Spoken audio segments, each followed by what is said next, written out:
Well, while you're checking on your Walmart order, I'm going to hit the music and we're going to go. That sounds like a... Step into the grand arena where the legends come to fight. Bodies clashing, dreams ignite under the neon lights. Oh yeah, Pondwater Dave is the voice calling every move. Amy, Vaughn, and the trivia getting you in the groove. Oh yeah.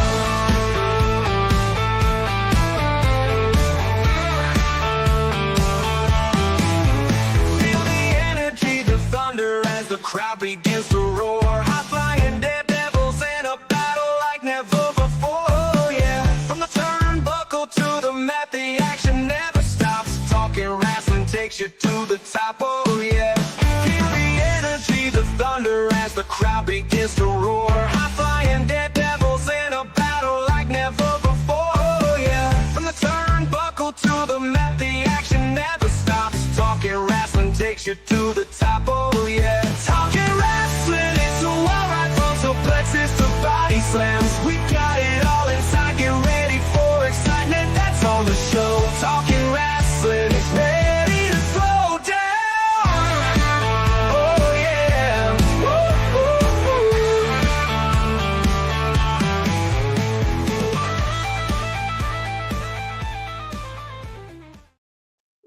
Lord, I'm glad they can't hear me sing along with that theme song. Welcome in, everybody, for another edition of Talking Wrestling. I'm Pondwater Dave. With me, as always, and I couldn't do it without her, is the First Lady of the Arn Anderson Fan Club, Miss Amy Vaughn. How's it going? Doing great, Amy. How are you? As I put my cough drop in. Been a little under the weather here, you know. When it's Eating on the air. I know, 15 degrees one day, 60 the next. Like, it just really messes I all know. your insides I up. wore shorts to work yesterday, and I wore boot pants and 2 layers of shirts today. So Really? Is it raining too down there? it has been, but but the other day when it was raining, it got up to 60, so it wasn't that bad. Ugh. It's I hate when been it's it's been raining up and and down every cold. day. Oh, yeah. I did I'm some ready hunting. for... You went hunting? I went hunting this weekend, and the first day I froze, and the second time I was overdressed. What'd you go hunting for? Deer. You did? Mm-hmm. Did you see anything? Yeah, saw a mom and 2 babies. Oh. And then when I got down off the stand, I turned to look back, and then 2 more had come out. Did you get a shot off, or you just too far? No. Nah. Or is it gun season down there? Huh? Yeah, is it gun season? Okay. Yeah. I feel like our gun season's over here. Like, We've you could do it with a bow. No, I couldn't. I can No, but I'm saying. I mean, we're telling the truth. open. The only deer I've ever killed was with a truck. and then I also killed one with a Mazda MX-6. It was a rental car. While my truck was being fixed. I totaled the rental car hitting one. Of course. I mean, that is a Pondwater Dave story. Like, I would expect nothing less that you totaled your truck, then totaled the rental car that you were renting because you totaled your truck. Yeah. Well, it didn't total the truck, but it did total the Mazda. I bet. Oh my gosh. The truck was repairable, but yes. But no, I've been in this house for 8 years, and I know I like to watch them out of the back door. And yeah. I have my son-in-law brought me my stand from the old place, and so I put a stand up, and I got a feeder, and we do have a non-gun season down here where they have it where you can use primitive weapons, or then you have bow season.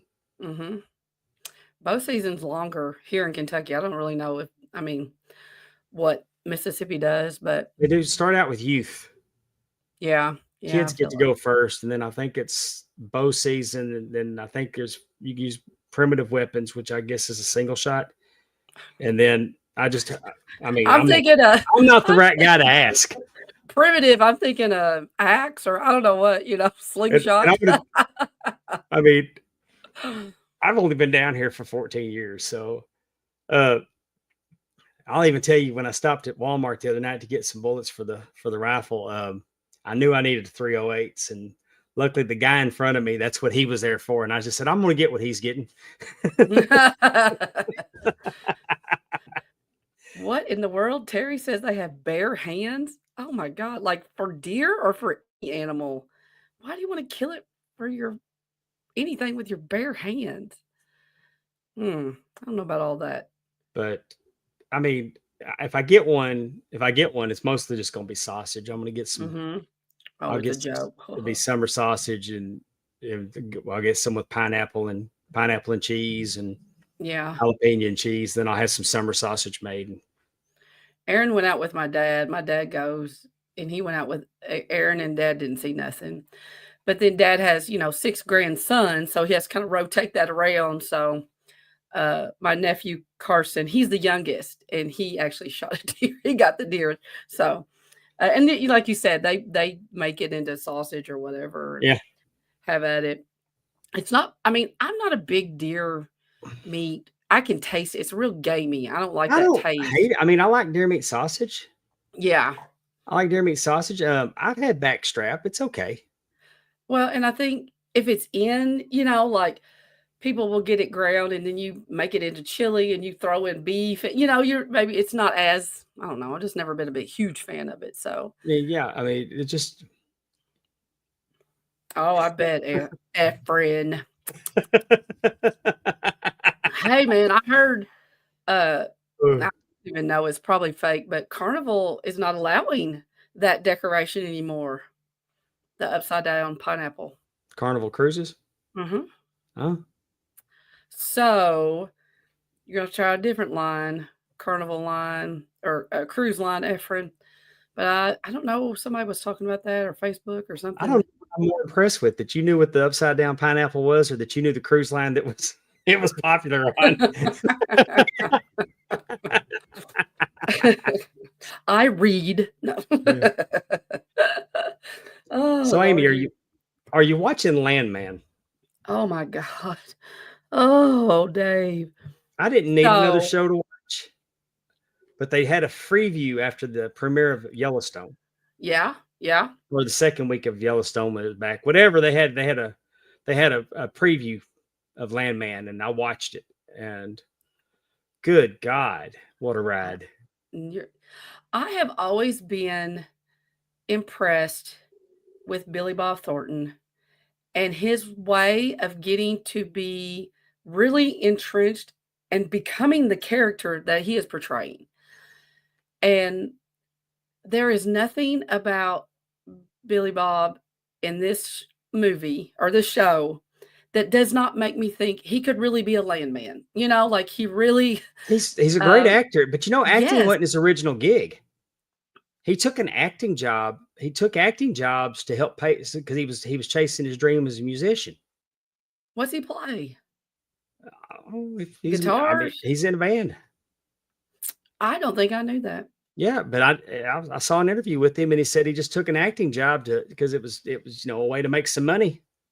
Interesting. Because he moved to Los Angeles trying to chase his music dream, and I believe he still performs, but he's a great actor. He is, and the women love him. The women love him. I don't get it. He's a hell of a salesman. Yeah, his resume is pretty impressive. Yeah, that is very true. That's very true. But they don't stay for very long, so maybe the act. I don't know, obviously, but yes. So we watched it. We're kind of like you. Like we are Yellowstone fans. Sean watches Tulsa King quite a bit. And let me stop you there and ask you, because there's been some controversy this week. Did you just see this week's episode of Yellowstone?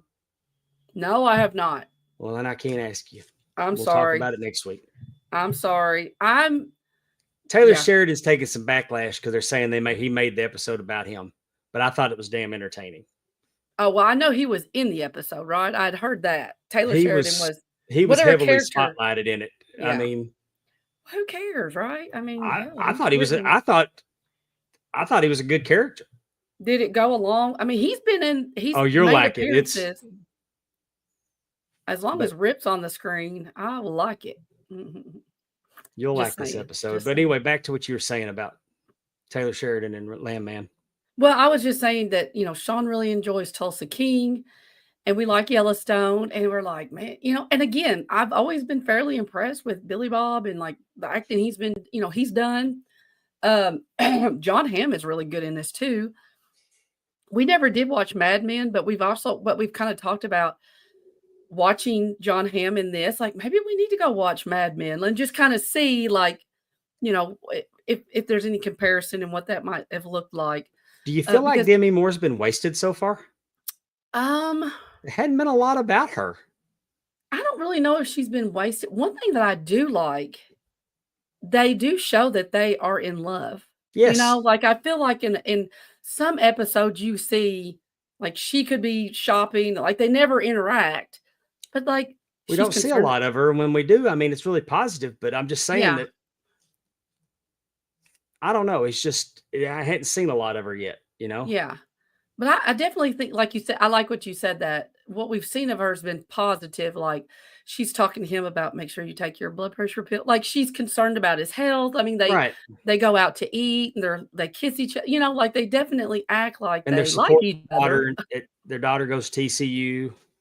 And I also like how he got off the phone whenever it was her time to run, So, I mean, he is definitely, I mean, he's a billionaire. I mean, he's running a lot, but he's like, I got to go, like he is going to watch her. And it's not going to be like, oh, honey, I'm so sorry. I had to take that phone call, so, he's got his priority. He seems to have priorities. There's definitely good family structure there. Cause like I said, you don't always see that. And then the other side of the coin where there's not good family structure. What in the world am I watching? That daughter makes me so uncomfortable. And I know it's because I have daughters. Yeah. What about it? Just the fact that she told her daddy, when she told her daddy what they were doing for birth control. Yeah. Yes. Did you see the look on his face? Was that just not? I had the same look, and it ain't my kid. She makes me so uncomfortable. That is a true child in a sense. Like she's just, she's eating her smart popcorn and she's laying out and she just, I mean, she's oblivious, Daddy, I guess, in some ways. Get me a French fry. 3 French fries. Pick out 3 and throw the rest of them away. Could you imagine? Ask them to wrap it in lettuce. He's like, I don't think they might do it for you, but they ain't going to do it for me. But you're right, to go to Whataburger and tell them to wrap my burger in lettuce. But it's for my daughter and showed her picture. But I love that he drinks Dr. Pepper and he knows where Whataburger is. I love he is one of those characters that like he goes to the bartender, it's like, do you just do this for a hobby? Because you're sure you damn sure ain't getting a tip. You sure as hell don't try to get a tip. Michelob Light is non-alcoholic to an alcoholic. It's just, I mean, he's so good. He's like, serve me 6 Michelob Lights and serve me 6 whiskeys, and you tell me which. I'll come back. Yeah, you tell me which one is the alcoholic or whatever. And it's just, it's the way he says things, presents things, but then when things go bad, and if you've watched this show, there have been definitely times you can see the absolute crushiness. You can see that it affects him and how good he is in those situations. Like, the one where they had the blowout, like he went and he turned the valve off, like he's having to process so much at one time. And, there's been a couple cases where he has, had to deal with, I mean, just like that, a traumatic situation.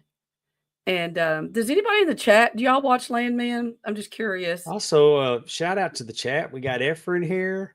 Efren. T-Weed's with us. Willie Buck's with us. Oh, Coach Keith. Coach Keith Morrison. What's going on?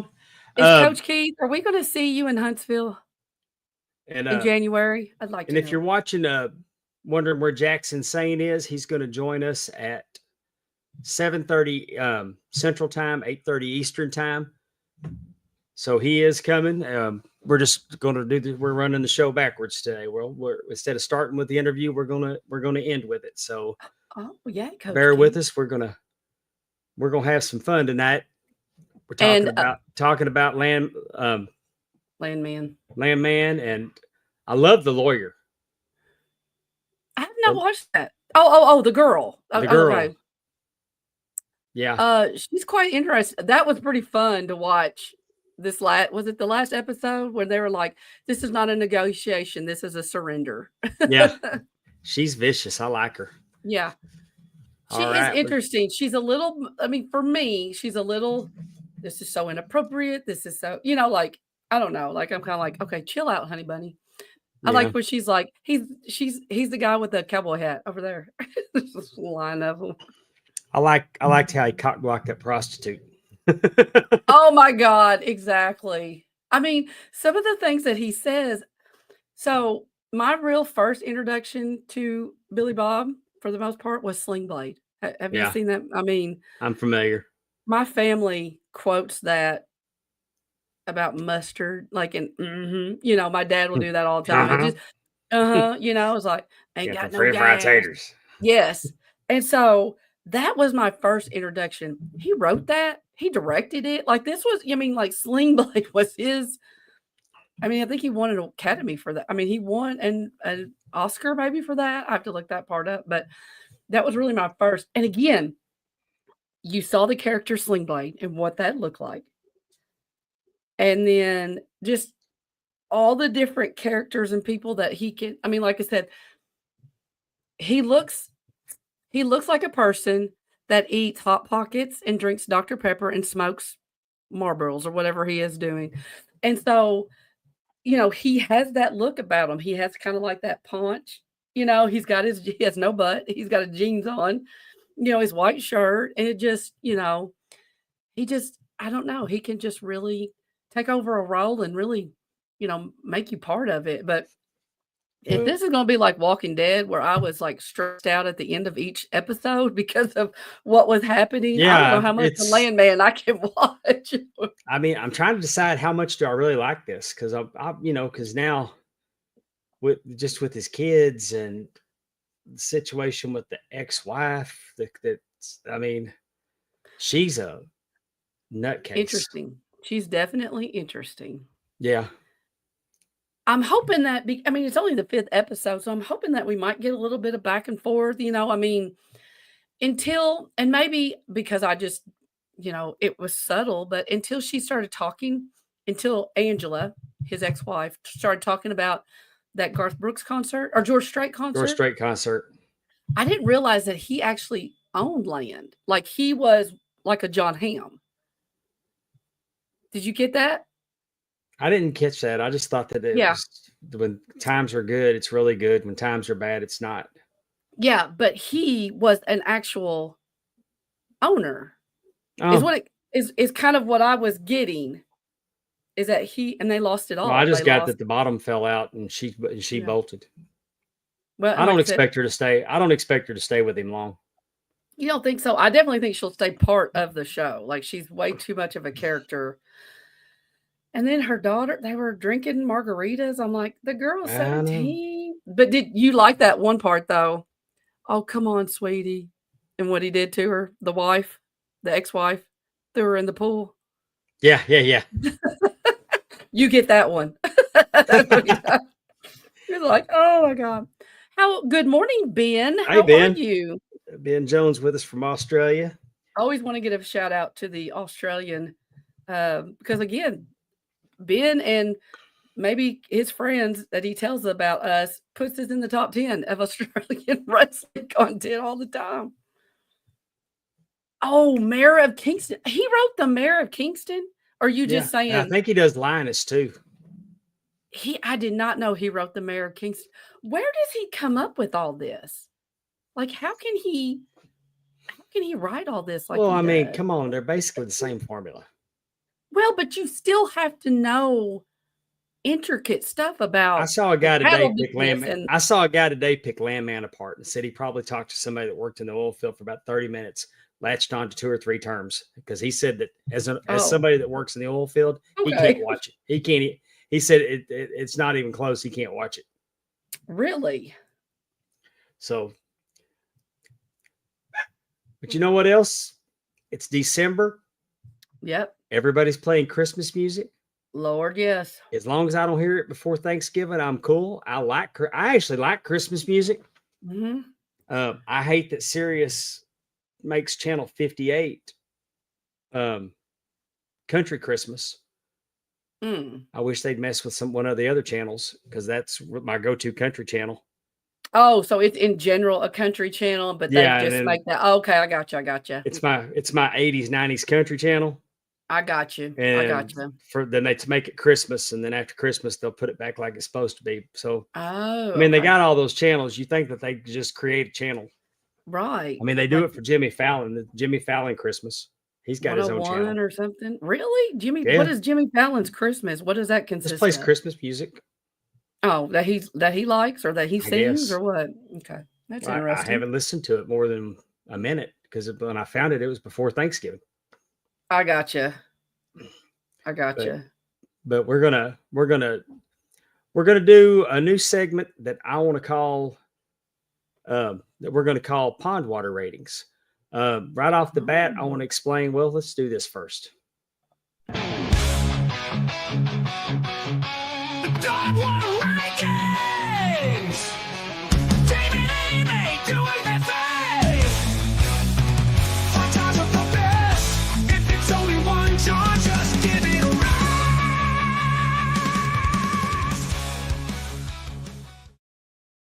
Pondwater Rankings. I love it. And I want to reiterate for anybody that hadn't been with us before. The jars of Pondwater jars. If it's not a negative thing, if something gets 1 jar, it don't necessarily mean it's bad. It's not a quality ranking. Mm-hmm. If I give something 5 jars or Amy gives it 5 jars, that is saying that, and we're never going to do 6 in the Tokyo Dome and any of that bullshit. It's a 1 to 5.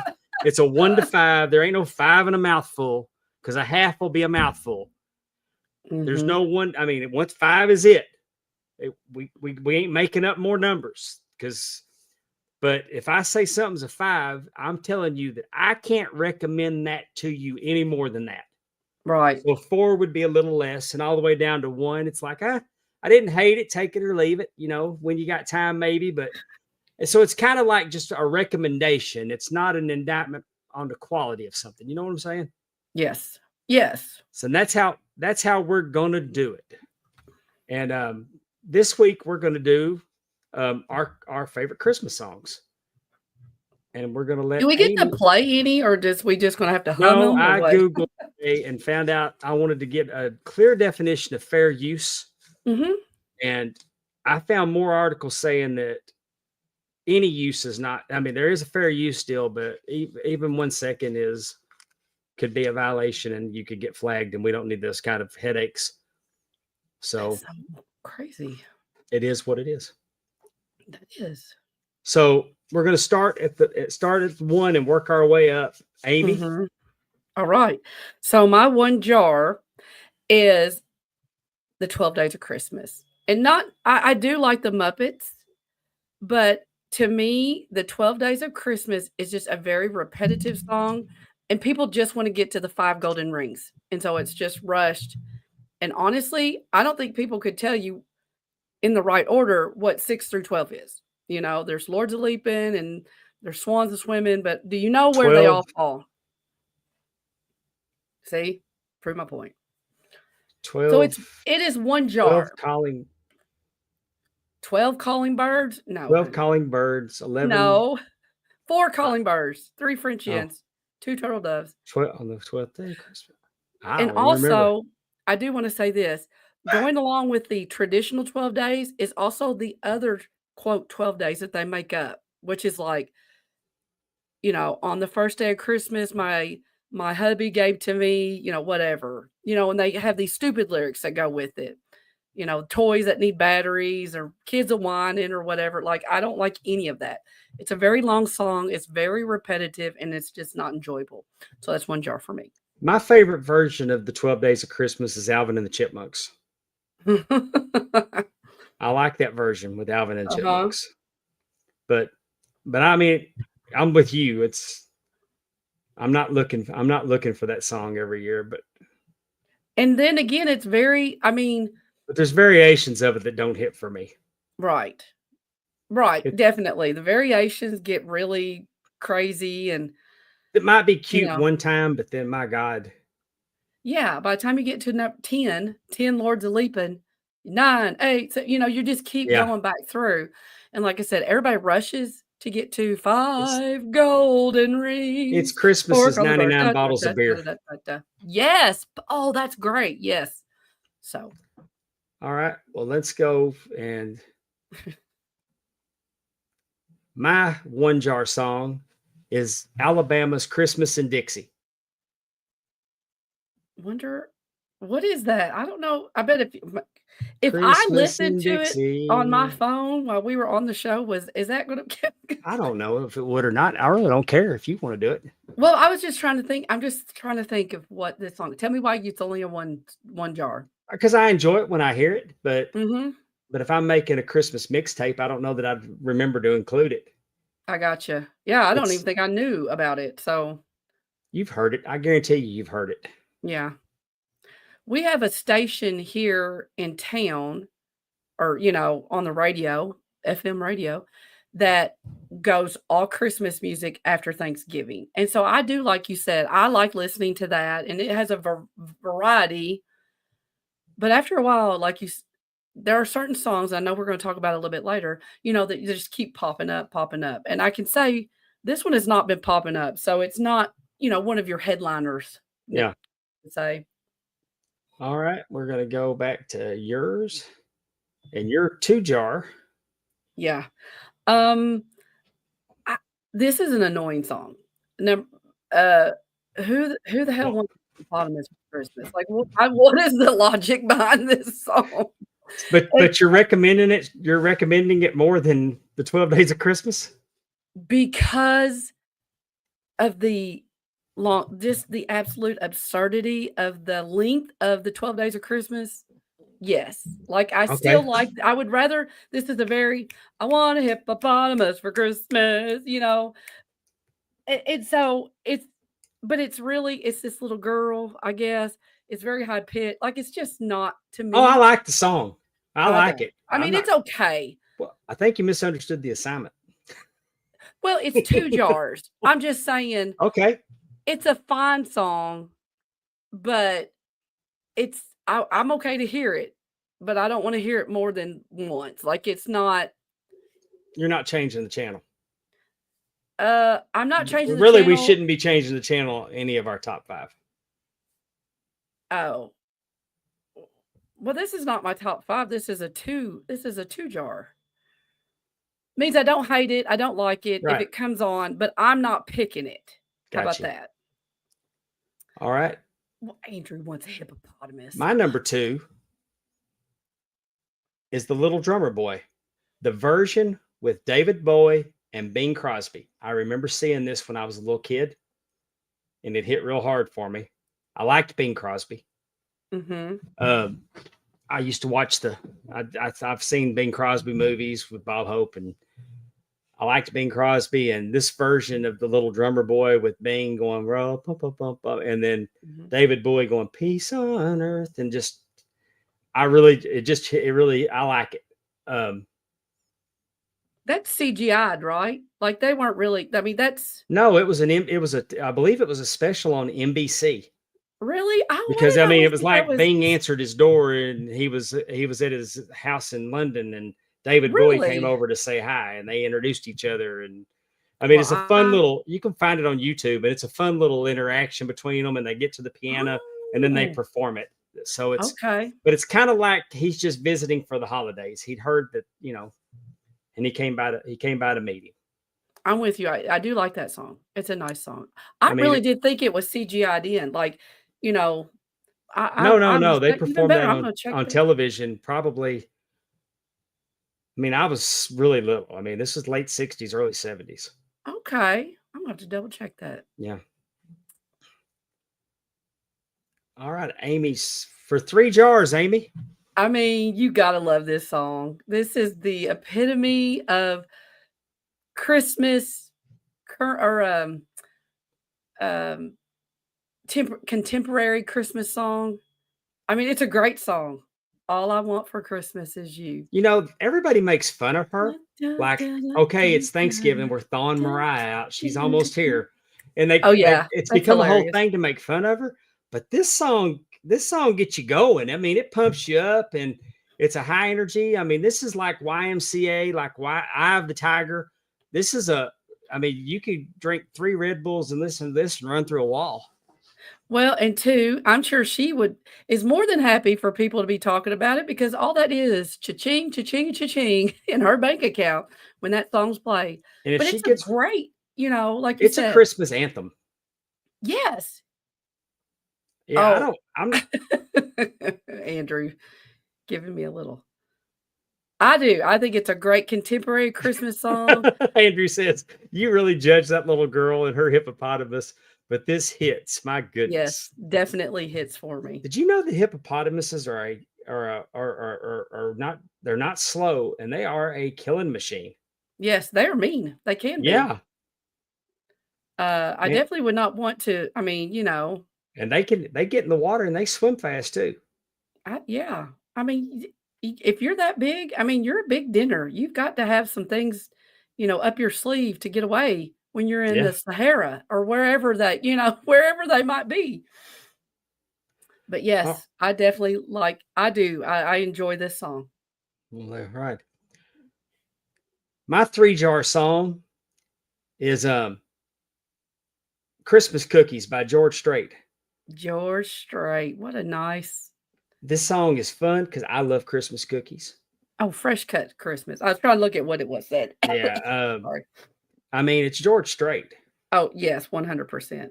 And but it's just a fun song. He sure does love those Christmas cookies, baby. And he wishes he could eat Christmas cookies all year long. And I do too. I like Christmas cookies.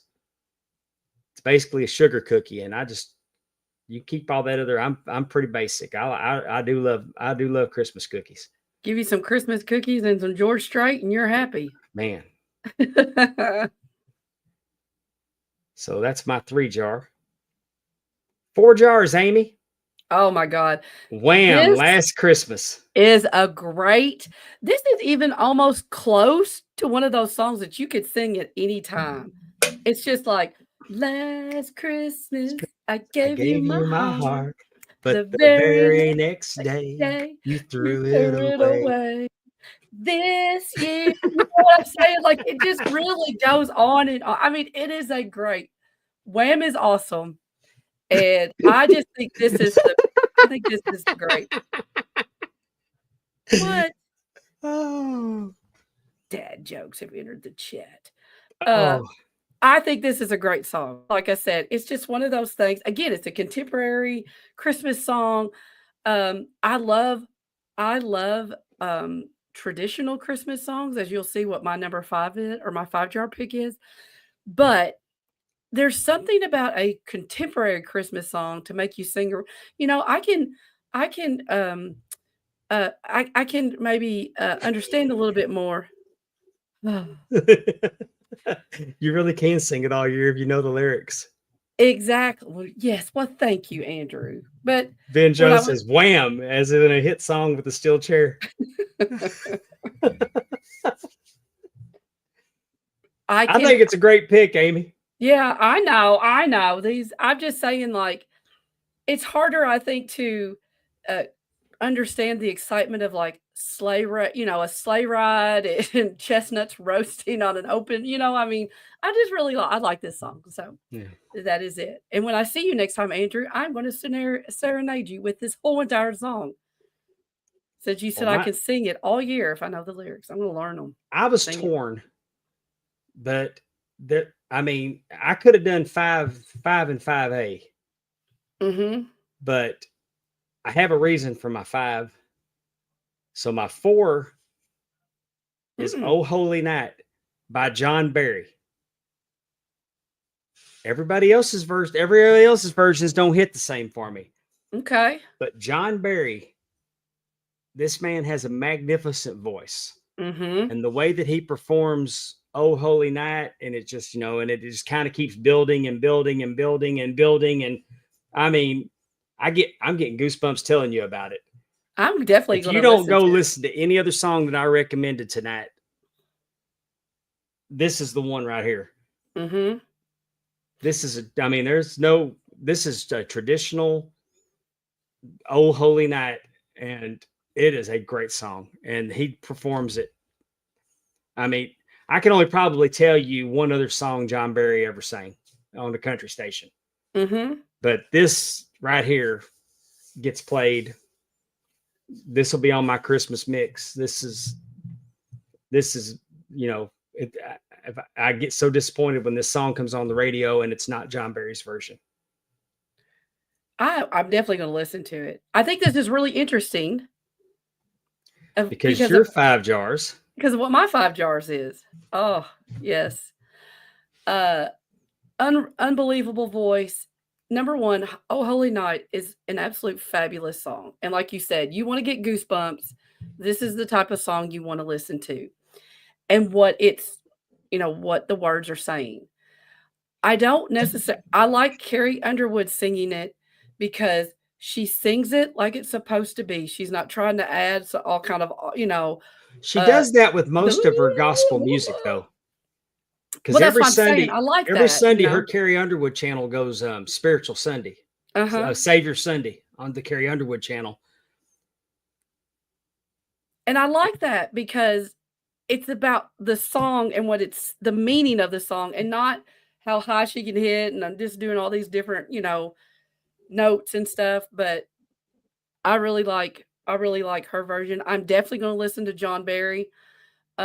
And I'll check out the Carrie Underwood version because I can imagine that she does a great job on it. And I'm sure I've probably heard it before. You probably have. And I mean, and not saying that there's like a lot of, "Oh Holy Night." I may sway you on this one. Yeah. I may sway you on this one.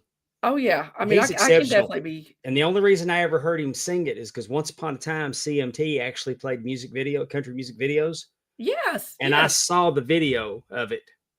Okay. And that got my attention. Well, no, I'm definitely going to give it a listen. But yes, that I really like her version. Okay. She's got an incredible voice anyway, and so leaning it to something like this is just, like I said, it really does give you goosebumps. Willie Buck says his favorite Christmas songs is when Blake Shelton's singing them. Oh, okay.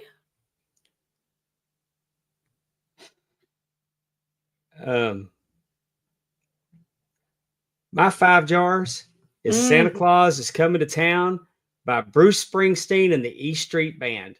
No other version will do for me. No other version, and it's not Christmas until I hear it. I played this song when Stephanie wanted to put up the Christmas tree.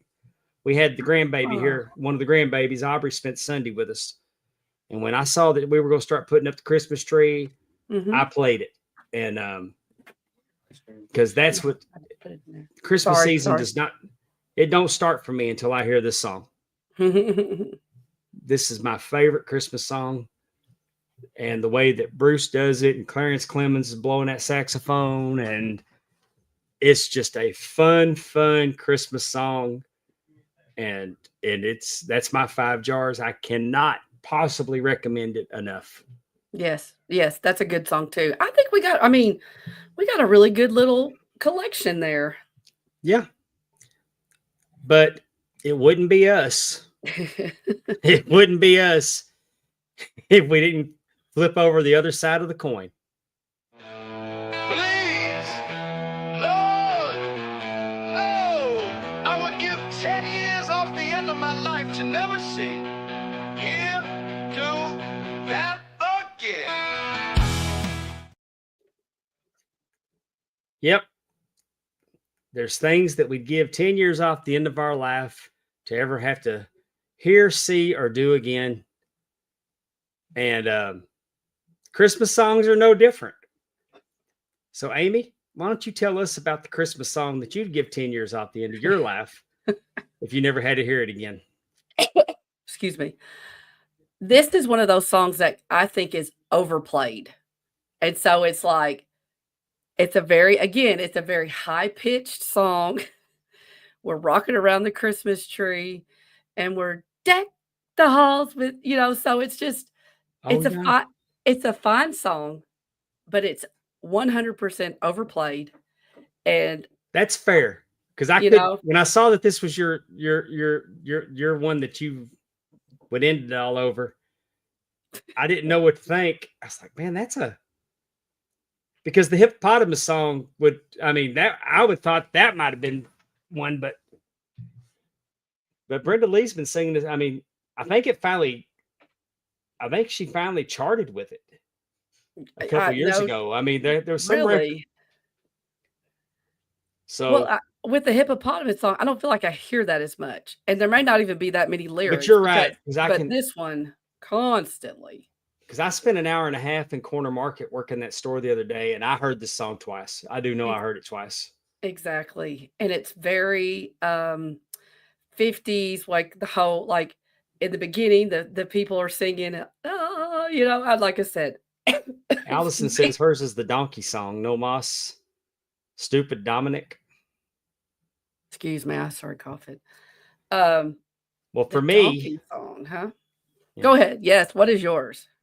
For me, it's Grandma Got Ran Over by a Reindeer. Yeah. I'd gladly give 10 years off the end of my life if I never had to hear that song again. That's a good one too. Elmo and Patsy, who are those people? Like, they're one-hit wonders. Okay. I got you. So this song, I know I used to like it, and now it's like, Jesus, I don't want to hear it again. Right. And I struggled with this one because I could have just as easily said the Jeff Foxworthy 12 Redneck Gifts of Christmas. See, that's what I don't like any of those. Yeah. So. Yeah, there it does. And you kind of hate that because, like you said, it's not that you don't enjoy certain songs, but when they get played constantly and they're just like you said, you go into the mall, you turn on your radio, you turn, that same song, it just kind of is like, and if you are like, if you started at Thanksgiving, you're getting a good 30 days, if a little less, but you're getting, 24 hours, 30 days of just the same 18 songs or whatever. Or I love it when they find, who was it? Wait a minute, Allison Faye saying her runner-up is the Little Drummer Boy. Is this the Little Drummer Boy that you would give 10 years off the end of your life to never hear again? And is it a certain version of it? Yeah. Because she came late. She wasn't here to see that was one of your favorites. Check out David Bowie and Bing Crosby's version. Any version. Well, I'm telling you, David Bowie and Bing Crosby might change your mind, but they mix Peace on Earth with it, so yeah, it's really a little different. But that was fun. Next week we're going to do Christmas movies. You know what though? I always think it's funny because Ben Jones, the Little Drummer Boy, sounds like a Kurt Angle gimmick in 2001.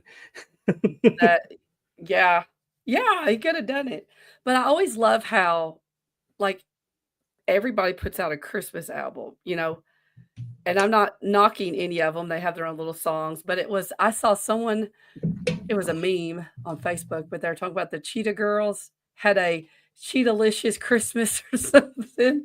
And you just think about all the, all the people that put out some kind of Christmas album and how much and the songs that they write or whatever. And they'll throw in a couple of the, traditional ones. We didn't have really, besides Oh Holy Night, there was no really traditional. What do you like better? Like traditional Christmas songs, or like, are you liking Yeah. Oh, I can only imagine. Kelly Clarkson's Christmas album would be phenomenal, definitely. No, because like Rudolph the Red-Nosed Reindeer, I could take it with Burl Ives singing it. Well, it's not Burl Ives. Burl Ives, Gene Autry sang it. I'm sorry. Burl Ives did Frosty the Snowman.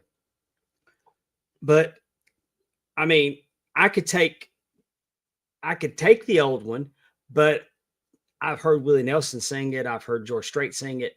Mm-hmm.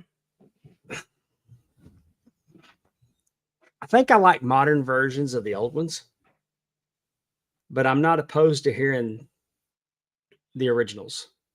Mm-hmm. Like Bing Crosby singing White Christmas and Elvis singing Blue Christmas, or yes, that's a good one too. You know, Stephanie, when we were talking about the one that we were texting the other night, and I mentioned the one that we were going to do, the one we never wanted to hear again. She said Mr. Hanky the Christmas Poo. And I was man, I'd already done my top 5. I'm not sure I don't want that in my top 5. I love that song. And Eric Cartman singing Oh Holy Night is I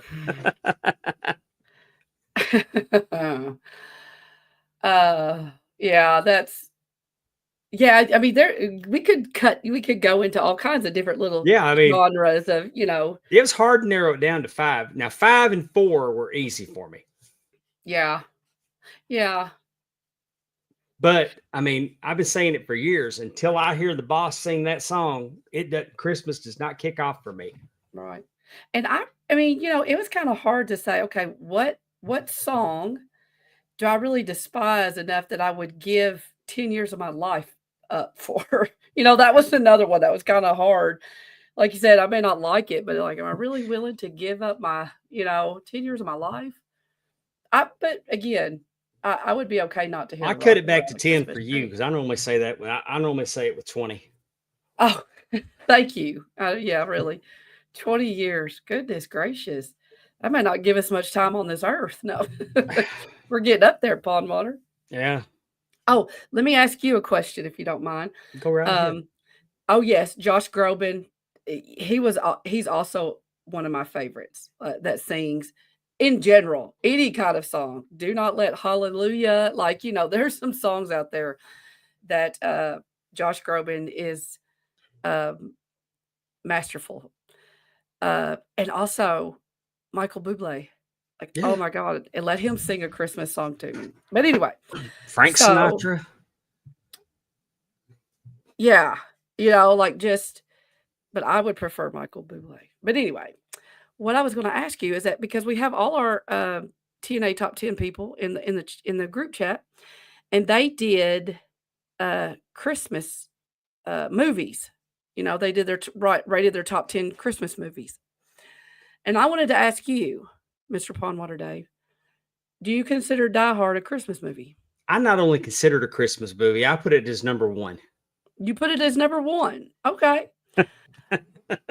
I also consider it a Christmas movie. I did not put it number 1 because I definitely think Christmas Vacation is, I mean, that's just one of those movies, and Home Alone.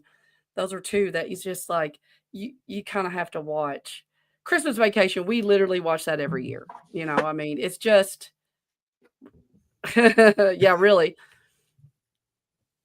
But I just wanted to ask, because that is kind of you see a lot of people that's a little bit of a controversy asking you if it's no controversy. If Die Hard is a Christmas movie. I wish they would have made it a New Year's Eve party though, because could you imagine having Hans Gruber drop at midnight every year, like instead of a ball drop? They just weren't. But it works for me, man. They weren't. Yeah, I mean, I'm with you. I think that, but then, I think there are movies that you tend to forget are Christmas movies. Like Gremlins is a Christmas movie, technically. Yeah, I mean, it is. It was a present. He got him as a present, and it is Christmas, and they ripped down the Christmas tree. And, so sometimes I think, you don't think about some of that. And I will say this too, and I hate to say this, but I listened to it today. Elf was not in my top 10. It is not a movie that I enjoy at all. I'm not a fan of that. And I know that Allison I've never been able to sit all the way through it. Yeah. I've I never know made that it all they the way were, through it. wanting it to be higher, and that's probably why, because I didn't vote for it. So, it's hard. I like Will Ferrell, but there only a certain place, only a certain amount of Will Ferrell can I take. See? JD Hood Edward makes a good point. Scissorhands. Edward Scissorhands take place, but we're gonna I rate. We're gonna mean, do our jar ratings next week on movies. yeah. I just think that's you know, like I said, I think that's kind of an interesting, you see that thought process of is it a Christmas movie or not. And actually there's probably more out there than Are you there? Uh, Did I yeah, okay. yeah, Did I you're blink freezing out? up. Yeah, you're freezing up a little bit. Uh-oh. You're doing your Max Headroom Hello? impersonation. I can hear you. Can you hear me Hello? now? I Okay. I got you. don't know what yes. Okay, I'm not for sure what happened. Sorry And I about did, that. but I did vote for some of the classics. Miracle on 34th Street. Miracle on 34th Street. I got It's a Wonderful Life on there. So I didn't just go with Lethal Weapon and Batman Returns and Die Hard. And I did put some actual traditional Christmas movies I think on it's there. hard not to. Yeah, I think it's hard. And maybe again, that's an age thing for us.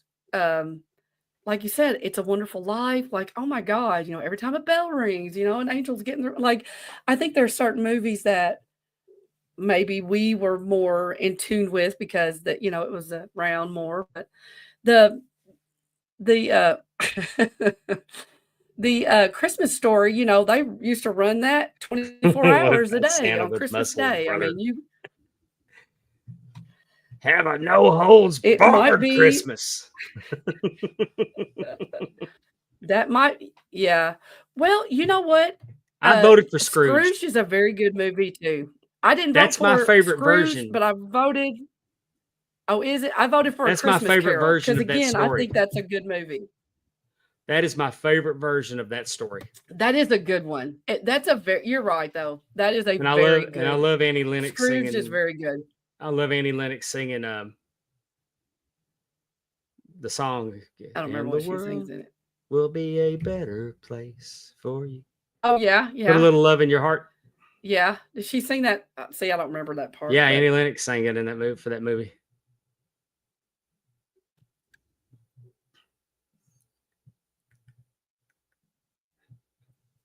The Kentucky internet's I'm acting sorry. up, Is that Amy. my internet? I know. I don't know why. I'm telling you, we have Premiere. I don't know. Well, everybody's home. So Aaron's probably on his PlayStation. Olivia has her TV going. Sean has a TV in the bedroom. You know what I mean? So like all of a sudden, all the internet it used to was going all to me, and now it's going everywhere. So Well, since the chat has brought up anywho, Hulk Hogan, you all that do not know, like I said,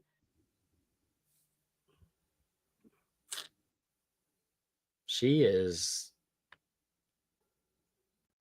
gone. Well, this would be a great opportunity for me to tell you about Big Time Belts. Big Time Belts, Facebook.com. Join that group. Muhammad Zubair is making incredible belts over at Big Time Belts. High quality and low prices. The SWA Tag Team Wrestling Chans, they got theirs from Big Time Belts. The Flying V Fighting Champion, that masterpiece was crafted by Big Time Belts. Sam Houston came to see Big Time Belts when he got a replica of his Central States belt, but then he also got this to celebrate his tag team. Tim Robinson came to get it with got all of his ANW belts. He's got them all, and he's still going with collecting belts. He's got the belt bug bad. And Big Time Belts is making them all come true for him. The Lucha Libre Hood Mart belt, that Big Time Belts made that one. The Arkansas Open Weight Champion is strutting ass with a Big Time belt. September 7th, they just celebrated their third month anniversary. More power to them. Wedding belts are a thing, and I should get Stephanie one for our anniversary. That's tomorrow. We'll be married 13 years. I've never been married 13 mean, years before. That makes her the champ. And I guarantee that is number one on her list of what she wants for her anniversary. Yeah. Well, I'm going to look at the traditional. I'll look at the traditional gifts, and if it's ever zinc or leather, I'll hook her up. Oh, you know what? Leather's on there. I don't know where it is, but leather is on there. But when you communicate with Big Time Belts what you want, you can give him an idea of what you want, and he'll show you a picture like this. This is your art. And then he does his thing. And after he does his thing, he sends you this. And from just telling him what you want, it becomes artwork, and it becomes a championship that you can be proud of. The winner of our fantasy football league is going to be styling and profiling with this masterpiece created by Big Time Belts. The Ram Network Fantasy Football appreciates Big Time Belts taking care of us on that. They can do that for you too. Big Time Belts, Facebook.com, high quality, low prices, and we want to thank them for sponsoring our show.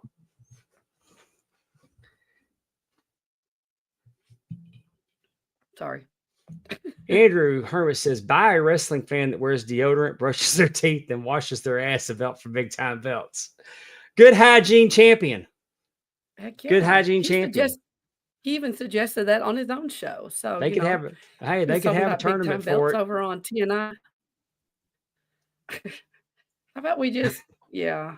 Well, I was closing our show that way for a while. We want to encourage everyone to do that, right? It's a real thing. People that don't smell good is on the Mount Rushmore of the worst things in the world.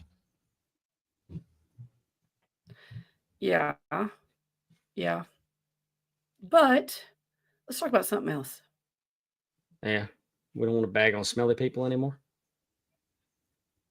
Yeah. Let's talk about Saturday night's main event. Making a comeback. This Saturday. Oh my gosh. This is, I'm telling you. Love it. This has got they're hitting us in the feels with the nostalgia for this one. They're bringing back Jesse the Body Ventura.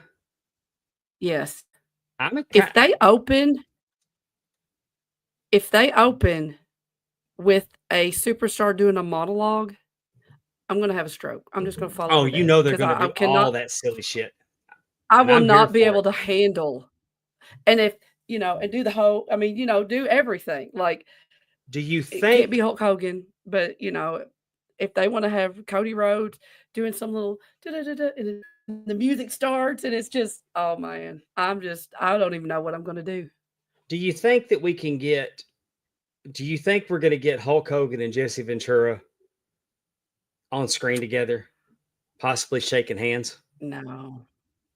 Nah. Like Bret Hart and Shawn Michaels? No, I don't. Do you? There's no call for it. Do you? Just because Jesse's, what I think is going to be interesting is both there. Jesse? And everybody knows that, who do you think Jesse's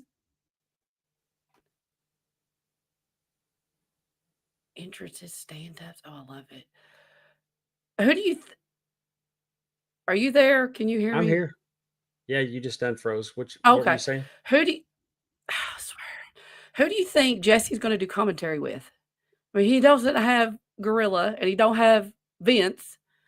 You know what I'm saying? Like, who do you think he's going to do color commentary with him? Michael Cole. You think it'll be Michael Cole? That makes the most sense. I can't. Someone that has to be really seasoned. Yeah, it would have to be Michael Cole. I can't. There's nobody left. Yeah, I know. That's what's really kind of. I can't imagine that it's not Michael Cole. I don't know. We'll see. I hope they don't. I want this Saturday night main event to just be like, I don't want no bridges. I don't want anybody making up. I don't want any of that. I just want to see, the monologue, the the matches, the big blue cage. Like, I just want to see that Saturday night's main event. I want to hear the music. I just yeah, want all of that. I don't. that old music. They've already been playing it.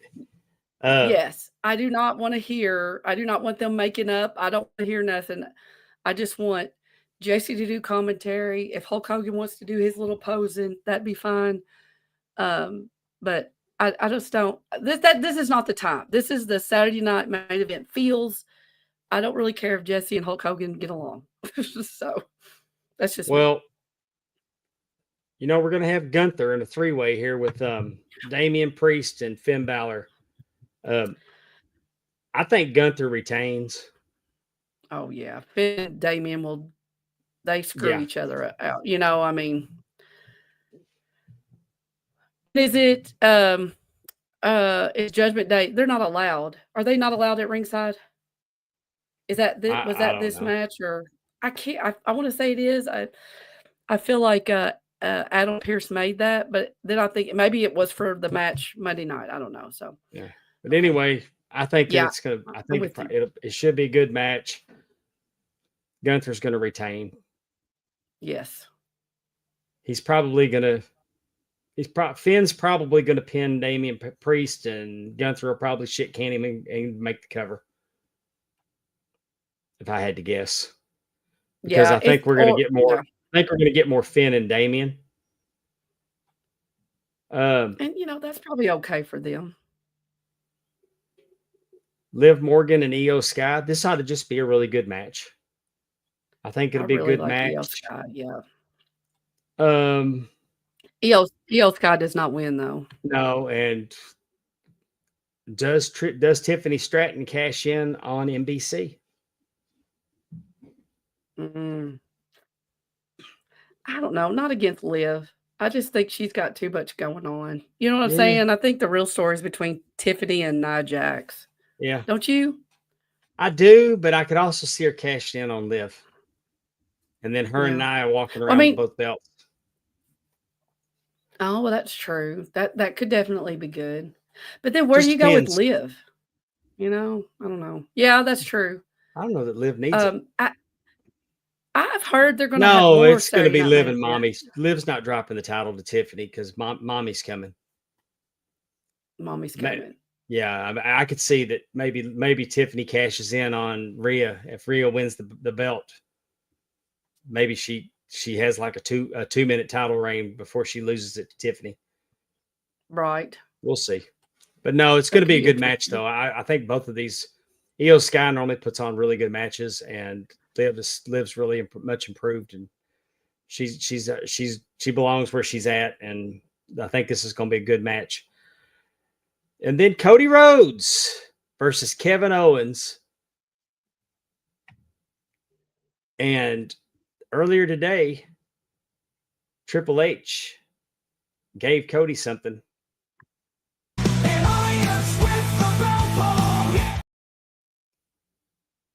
Cody said he gave Cody a briefcase, one of those cases that they carry the belts in. And he told Cody, one night only. And Cody opens it up, and it's like a Pulp Fiction that the light hits him in the face. Closes it. So I think the Winged Eagle belt. The Winged Eagle belt's going to be back for one night only. Ooh, yes, on this Saturday night's main event. That's pretty cool. But Kevin Owens won't be taking it from Cody. No. Do you think he wins him? He beats him clean? Do you think something happens? Like Kevin Owens is trying to cheat, and someone comes out and stops him. You think Randy Orton comes out? I think Randy Orton may insert himself into this, and I don't know. I don't think it's going to be a clean finish. So when is Elimination Chamber? When is that? After the Royal Rumble, between the Royal Rumble and WrestleMania. So they don't have anything in December. It just this Saturday night's main event? Yes. Is that right? Yeah, but they got another Saturday night main event in January. Yeah, but I'm just saying there's no pay-per-view. couldn't remember where Elimination Chamber. Yeah, I think after this, the next one we have is Royal Rumble. Okay. Well, that kind of makes sense. I mean, it's not that far away, right? Well, we got another Saturday night's main event before Royal Rumble. Yes. I think they're going to have a total And I of think 4, aren't we they? got New Year's Evil, but that's NXT. Oh, okay. But aren't they going to have a total of 4 Saturday night main events? I don't that are kind of already scheduled, and maybe that will be. I think that you're correct on that, Ben. I believe it was on Saturday night main event. Look at Ben pulling out the 30-year history there.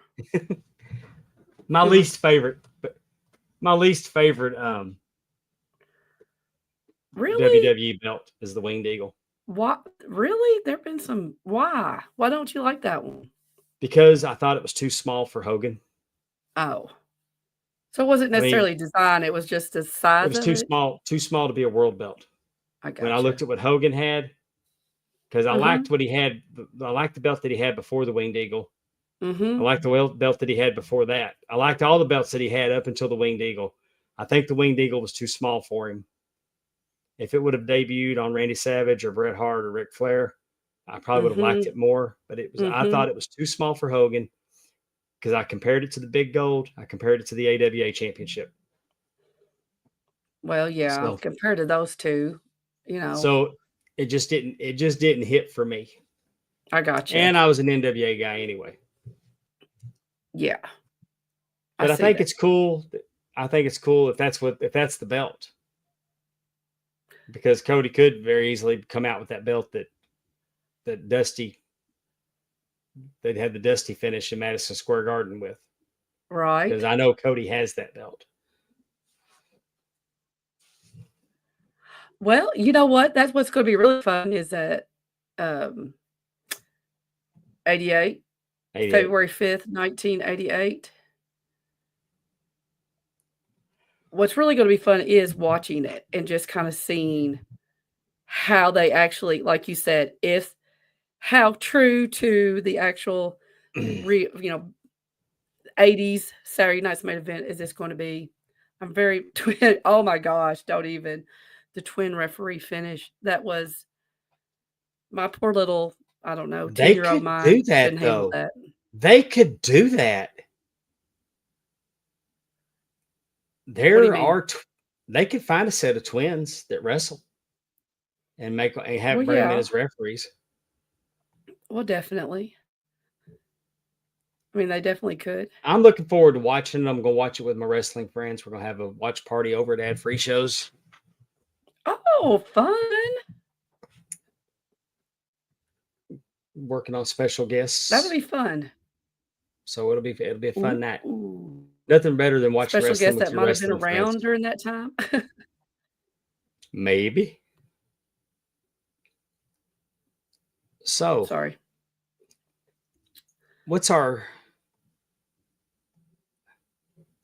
I'm really missing our producer.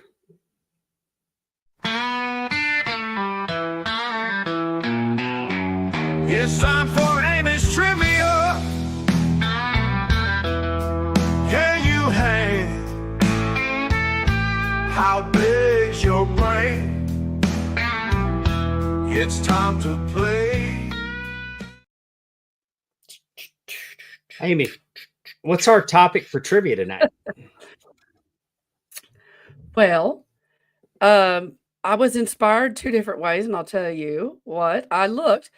Our topic tonight is Kurt Angle. Kurt Angle's birthday was this week. It was on the 9th. He was born on December 9th. Well, and the second reason, since you kind of plugged your watch along on ad-free shows, I'm going to plug my show on ad-free shows, which is called Ladies Night at the Matches. I co-host that with the wonderful Megan Nelson. We are going to be having Karen Jarrett on with us this month in December, and really looking forward to talking to her and just about, what brought her. I mean, obviously, I want to know how her and Kurt met. I think we all know, obviously, her life in TNA and now that she's married to Jeff Jarrett. But I mean, I'm really kind of interesting is like, how exactly did her and Kurt meet? And what did she think about wrestling? That's obviously what's not her. She didn't start out trying to be a wrestler. And so I think it's going to be really fun. I think we're going to get a lot of good information, and it's going to be a really fun chat. So we will be Y'all doing did a that. great job on that. Thank you. Thank Because you. you and Megan y'all ask questions that they don't get asked all the time. And it's just you two, y'all aren't fangirling out. Y'all are just having a conversation, and it can be just like a normal conversation, but it's entertaining. Yeah. Because we're when so lucky. that, like, if you interview Medusa, most guys, if they interview Medusa, they're going to talk about Medusa Michelli and AWA, but then they're going to go right to throwing the belt in the trash. And she's going to get that. But y'all would probably talk to her about a million other things and may not even get to the part about her throwing the belt in the trash, because there's no telling. Yeah. We learned something different. Y'all just approach it different than what they're not getting the same interview questions that they always get. And I like that. Well, thank you. We appreciate that. And and that's exactly what you haven't Andrew watched our said show. you haven't watched our show. What does he mean? I guess they ask Medusa the same. Oh no, he talks to Medusa about a lot of stuff. Oh, yes. I'm sorry. I was I like, wasn't talking about on her show. I was talking about when she's a guest on shows. I was using her as an yes. example. Oh, yes. Like Missy Hyatt. Y'all had such a great conversation with her, but y'all didn't go to her book. Y'all didn't ask about, y'all didn't ask all the inappropriate stuff that she's not ashamed to talk about. No. I mean, she owns everything she ever did, but it's just refreshing. Definitely. Y'all give a great perspective. I'm taking a long time to say that.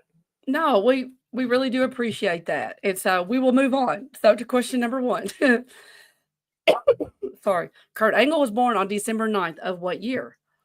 Was it 68, 69, 70, or 71? Well, he was in the 96 Olympics. That'd make him at the oldest 25 when he won the gold medal. I'm going to say that he was 26 and he was born in 1970. Ben Jones is saying that he was born in 68. Let's see if anybody else has a pick. Oh, Terry Weaver's thinking it's 68. I think they looked it up. What do you think? Because it is. If you look at the answer, it is 1968. Really? He was born December 9th, 1968. Wow. Yeah. I thought he was closer to my brother's age. He's closer to me. Yeah, he had already graduated from college when he won, 2 years in, and so he was a little bit older when he went for the Olympic gold. I think he had already graduated and had done the world, whatever they do. He was 28 years old. So yeah, 96. So he was a little bit older. Yeah, 96. All righty. So Angle was a 2-time NCAA Division I wrestling champion in the heavyweight division while he was a student at Claremont University of Pennsylvania. And he did graduate. What degree did Kurt receive at graduation? It was a business degree, communication degree, education degree, or a biology degree. I think sometimes we forget about that. He is a college graduate and he has a degree. I'm going to go with communications because I think he went into working for the local news in Pittsburgh. Mm-hmm. I'm going to say he had a communications degree. Terry Weaver agrees with me. Terry Weaver's agreeing. We'll see. We'll give everybody just a few seconds to see if they have. Give Willie Buck a second to answer. Okay. Yeah. Oh yeah. Willie's playing along. Ben, you got a guess out there? All right. What do we got? He is an education major. Well, I'll be darned. He's got a degree in education. I know. I would have thought communication, business could have definitely been, I thought it was communication, but. Mm-hmm. Yeah. Physical education? It didn't specify, but if I had to guess, I would be leaning more towards, I bet it's, yeah, give him that ability to do some kind of physical education. What year was Kurt Angle ranked number 1 on the PWTA top 500 list? Oh, goodness. Was it 2000, 2001, 2002, or 2003? I want to say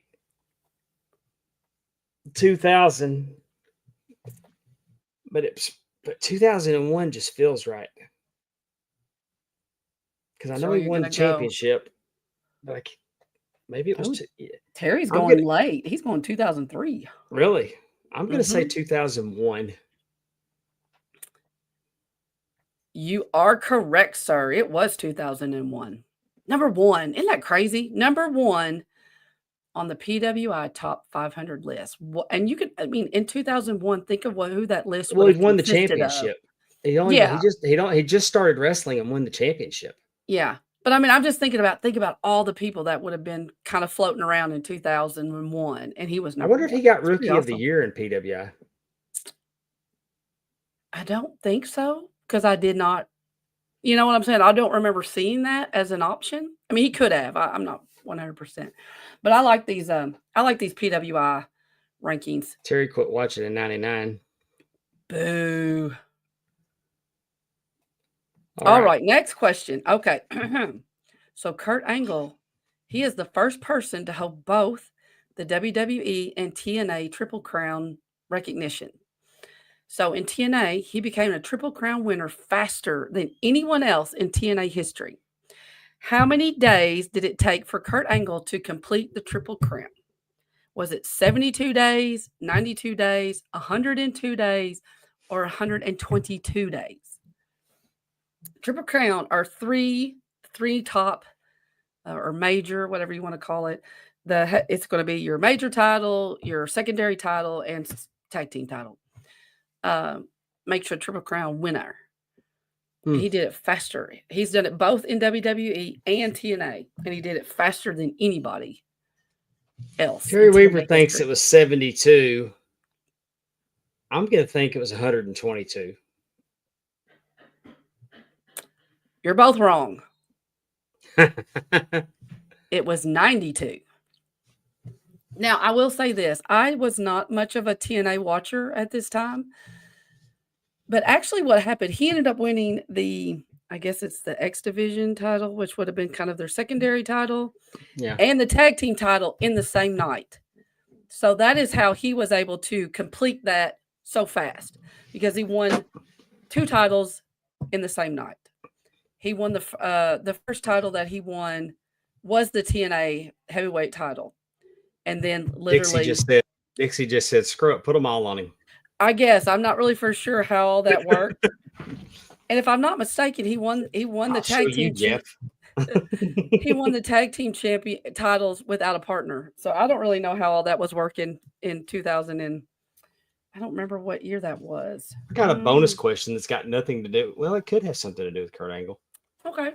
The only playable character in a WWE, TNA, and AEW video game. Say that again. The only playable character in a WCW, WWE, TNA, and AEW video game. Is it Jeff Jarrett? No. It's not? No, it's Sting. Oh, well, that makes sense. Sting was, Kurt Angle was the second person to go into the TNA Hall of Fame and WWE Hall of Fame. The first person was Sting. So that's another little tidbit of trivia, but that's good. I like that. Okay, this is a fill in the blank. So Angle has won over 21 professional wrestling championships and is an overall 13-time world champion. He is the only wrestler to have won the major titles of the WWE Championship, the World Heavyweight Championship, the WCW Championship. He won the TNA World Heavyweight Championship. He won his NCAA Wrestling Championship and one other wrestling promotion's heavyweight title. What is that promotion? IWGP. Very, very good. It is the IWGP Heavyweight Champion. I That's thought he kind of was an crazy. NWA champ. I thought he was an NWA champion too. He is not an NWA champion. But I do know that here's the thing is I don't believe his name's on the IWGP belt because it's something him and Brock did. Oh, really? Uh-huh. Okay. What would they have done? Brock dropped it to him. He dropped and it they back to just Brock. Oh, well, that's kind of weird. That's just so you could say that you won all these Yeah, I major mean, titles. it's kind of weird because I don't believe Kurt Angle's name's on the belt. Interesting. Well, I don't know that part. But it was the But I mean- version. It was the version 3. You know, if you really, I mean, That's belt pope knowledge right there for you people. I like it when you drop a little belt pope knowledge. Do you think Kurt Angle gets the recognition he deserves from wrestling fans of this age? Like, do you really think they understand how good he really was? Like, all the things he accomplished? Like, I don't know. I could be completely wrong. But do you think his drug problem and drug addiction and the overcome? I mean, he overcome addiction. I think the majority of his career being in TNA. Mm-hmm. And that's another thing TNA. too. Yeah. That is very true. He spent way more time I think in if you were WWE, which is I mean, I think he gets a lot of credit. I do. You do? But I don't think like I don't think he'd get a pop on AEW. Yeah. I think the average AEW fan probably doesn't appreciate his body of work. Yeah. Yeah. And kind of like what Ben, I mean, that is very true. There's never been a time in wrestling when like that 2001, not 99 to 2001 when you had The Rock and Undertaker, you had all these different people. Yeah, that's But if you ask me my top 5 matches, Kurt Angle and Shane McMahon's going to be in there. King of the Ring. I mean, that's my favorite Kurt Angle match. Yeah, he had to really. I mean, that glass not breaking, that was brutal to watch. But I'm just sitting here looking at all this stuff, and I mean, he was just, besides Brock Lesnar, and he hasn't had all these accomplishments. Now, granted, there hasn't probably been all this around at TNA. Brock's never been to TNA, has he? No. And he didn't have the depth. But I mean, it's just we don't have that kind of level of Brock. Okay, let me ask you another quick question. This is because we can't stay on topic, right? There's a picture going around. Have you seen this picture of Brock and supposedly Sable? Yeah. And they're and people are like, that's not Sable. And people are like, that look, I mean, she just has dark hair. Like, I don't think it's that, strange, but I just thought that was interesting that, Sable's in the news, when I was thinking about Brock Lesnar. Well, I couldn't have picked her out of a lineup. No, I don't think I would have necessarily recognized her either. But Plus, she's covered up. I mean, that's another thing too. Not in a bad way, but I mean, you know what I'm saying? She has long sleeves. She don't dye her hair anymore, and I mean, but it's been almost 25 years. Oh yeah, definitely. I just thought it was interesting how much people were just like, that's not her. I mean, it was just shocking, I guess, or people were, I mean, I don't know why I'm people get I didn't shocked. think it was her either until I saw who had posted the picture, and he had said that's who everybody and called her by her name. So yeah. I don't necessarily know if I would have just been flipping through. I mean, I would have recognized Brock Lesnar, but I don't know if I would have recognized that was her. But I just thought it was interesting how some people on the internet were just like, up in arms, I guess. Last question. That was a sidebar. Sorry. Yeah, it's blood. No, that's true. Angle is a member of both TNA's Hall of Fame and the WWE Hall of Fame. He went into the WWE Hall of Fame in 2017. What year did he go into the TNA Hall of Fame? And it's fill in the blank.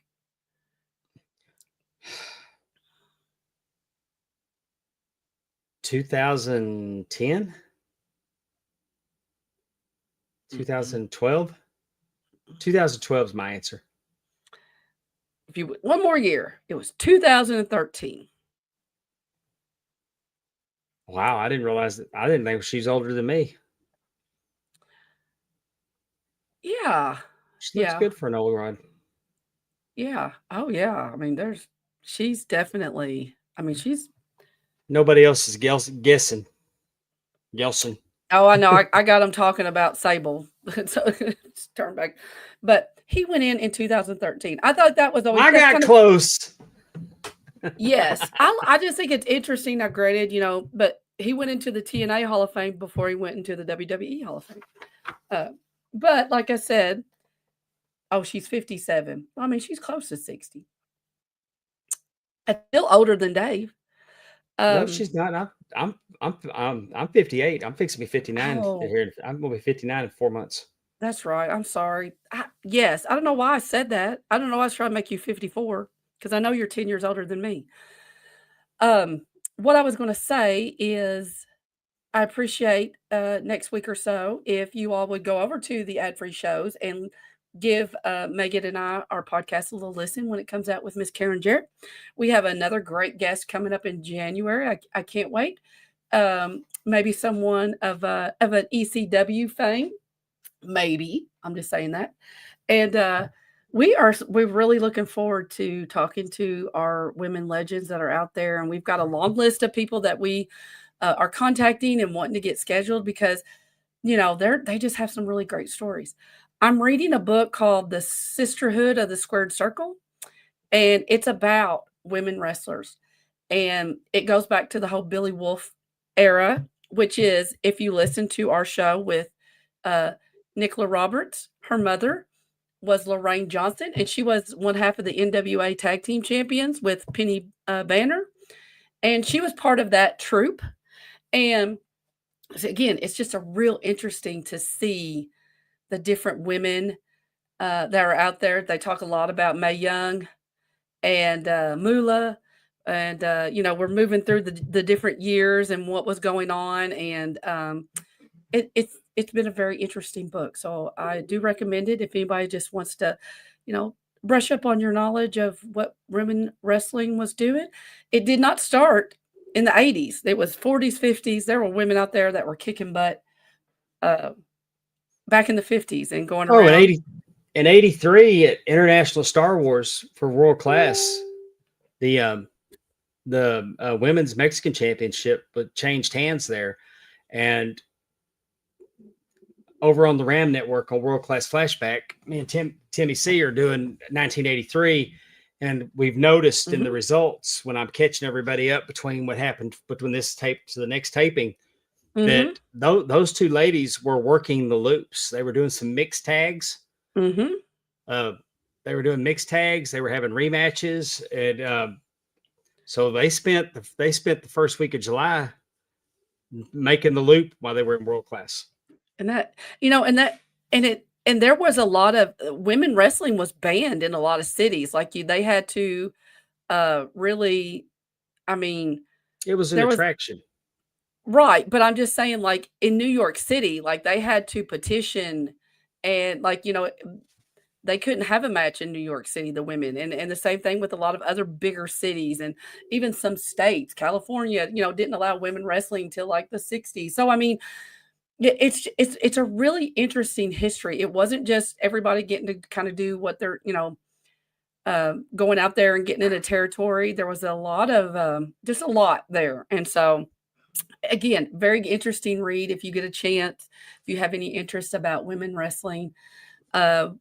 We've got a lot, like I said, we've got a lot of great upcoming guests, and we love having conversations with them because I know sometimes some of our questions are we're just curious about, as a woman, or, we talked to Missy Hyatt and stuff about who did her hair and makeup and how did she get her clothes? And because when you're the only female, basically at those times in a job full of men, how did that work? And so again, it's just little things that we like to know.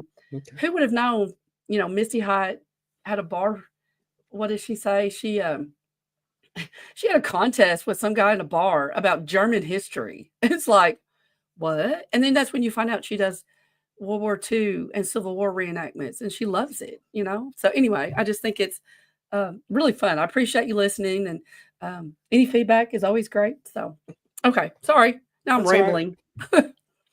And over on the Ram Network, patreon.com/Ram Network for $5 a month while we're producing bonus content. Timmy C and Dave and the HSV are doing footballers, trying to tell you how to make a little money gambling on football. Poor Tim took the Cowboys in the over. And he needed 49. He needed 49 points, and they scored 47. He bet against his Bengals. That's surprising. Well, he was picking the over, so. Oh, I get you. I'm very slow at that. Sorry. Oh, is our guest here? And it's time.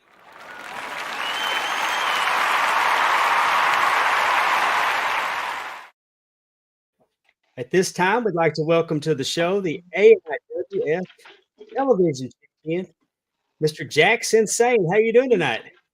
Doing all right. How are you? Doing great. Happy to have you with us. Who is your friend? Which one?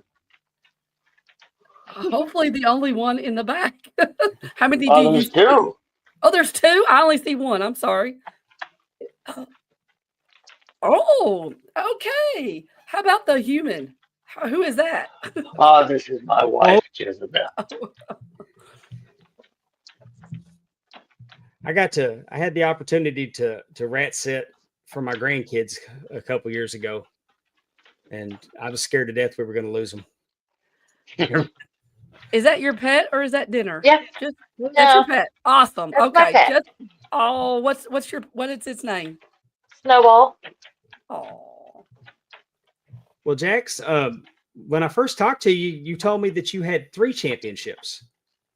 Yes, I do. So why don't you bring us up to speed? I know about the AIWF Television Championship. Yes, we have the AIWF Television Championship, which was formerly held by Kevin Phoenix, but he is missing at the moment. Oh my. Okay. I won't say where, but he is missing. Next, we have the CPW Championship, which this is the second time I've been holding it. And we also have the Hollyasco Memorial Tournament Championship. Okay. Well, tell us about that one since it's got the name Memorial in it. Memorial? Who is? It is for my old dear friend Gene Perry. His daughter passed away some years ago. I'm not sure how far along the way ago. But they've been doing this show once a year in memory of her. And I believe this was the eighth show. And I have participated in, I believe, 7 out of 8 of those shows. And finally, I won. Well, that's awesome. That's awesome. I mean, I hate that there's a need for the Memorial Tournament. That's so tragic, but it must mean a lot to you to be able to carry that belt for your friend. Absolutely it does. Is that the most recent belt you have won? No, the AIWF Championship is the most recent. And is that the belt the person's disappeared? Yes. So tell us about that match. What kind of match was it? Was it a gimmick kind of match or just? No. It was just a regular match. Just a regular match? Yeah, and I'm not a real big fan of gimmick matches because I believe that it decreases the creativity of wrestling. I could see that. So you want it all to be in the ring, all the creativity, all the ideas to come straight from the ring. Yeah. Does your wife accompany you to the ring? She does. Does she like to get involved? Yes. She said it real quick. Oh, yes, As I needy. do. I love it. Hey, behind every good man is a great woman, right? You can say that. Well, let me ask, because AIWF is such a mass. I mean, it's a worldwide territory. What part of the country did you capture that championship in?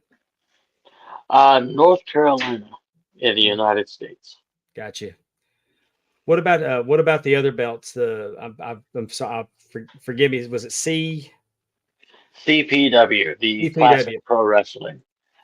They are located in the Spartanburg area of South Carolina. Okay, in South Carolina. Yes. So, So how long have you been wrestling? I have been wrestling for almost 9 years. Okay. And what brought you to wrestling? What made you want to be part of it? Before Jax N was even thought of, because Jax N isn't 8 years old. Break out of character for a moment. I was actually brought into wrestling as a missionary. I was called into missionary work through wrestling. Really? Okay. Yes. At the time, I was finishing up school. I was homeschooled. I'm the oldest of 11 children. I grew up in a strong Christian household, and I wanted to do something to serve the Lord. And I felt like wrestling was a way that I could do it and be myself at the same time. Okay. So that's where I went. And I do believe that that's actually what I was called to do, because from the time I started wrestling to the time I finished training, all the money I saved up from the age 15 to 18, um, it was the exact amount of money that I needed to finish training. Oh, So who if did that you doesn't train? When say, the Where Lord did you works that train? way. I trained in Spartanburg under Norton Lewis and Jamie Lee. And then I was, I wouldn't say retrained, but kind of enhanced my training on top of it from ECW original Chris Hemrick about a year after I started wrestling. Okay. Now, I will say this. Dave loves the name Jax N. I do. Because he was Dr. Phil DePayne when Phil he was D. on the end. Philip D. Payne. Philip Philip DePayne. DePayne. So Phil D. Payne. So he feels a kinship between you all and your names. So how did your name I come love the about? creativity there. Yeah. My name actually came about as a joke Oh, okay. What happened? because before I was, and this name is a bad name, but when I first started wrestling, my trainer gave me the name Ginger Jack because of my hair. Okay. And then I cut out the ginger because I wanted to be a heel. Yeah. And so I was just going by Jack at that time. And somebody, while they were watching me wrestle, they're like, "Man, Jax is insane, isn't he?" And they told me that and started laughing. I was like, that's actually a really good name. Yes, it is. Yeah. And that's how it was born. And I started off as a clown, and then decided to take more of my personal roots, because I did grow up in the mountains of North Carolina. I still live in the mountains of North Carolina, and I grew up on a farm, milking goats, slaughtering cows, and hunting deer. So I just took everything that I had with my exotic personality and came up with I wouldn't say monster, but a very psychotic but not evil character. I'm very mischievous and understood, but can be seen as evil because of the tendencies of the character. Do you do you lean yourself towards like a Bray Wyatt and like that kind of the Wyatt family? in a sense, or am I getting that wrong at all? Possibly. I would say yes, because I was very inspired by Bray Wyatt. Uh-huh. Um, how can I say this? I tried to take a few things from him, Mm-hmm. but I didn't want to completely copy him like a lot of people have. Sure, sure. With mine, I leaned more towards horror films like Friday Okay. the 13th, Halloween, things like that, and just took bits and pieces of each character to try to create something different. Because unlike a lot of those characters in the movies, they usually stalk their victims and then kill them, Mm-hmm. and that's it. They don't really take any pride in it, except for maybe Freddy Krueger. But with the Jax N Sane character, I didn't want him to just beat somebody and that's it. I wanted him to enjoy everything that he's doing, whether it benefits him or not, and Okay. to have the backstory to where you want to feel sorry for him, but you can't because of how he's treating everybody else. Okay. Do you find that the fans start getting behind you and then you do something that reminds them that they shouldn't be behind you? No.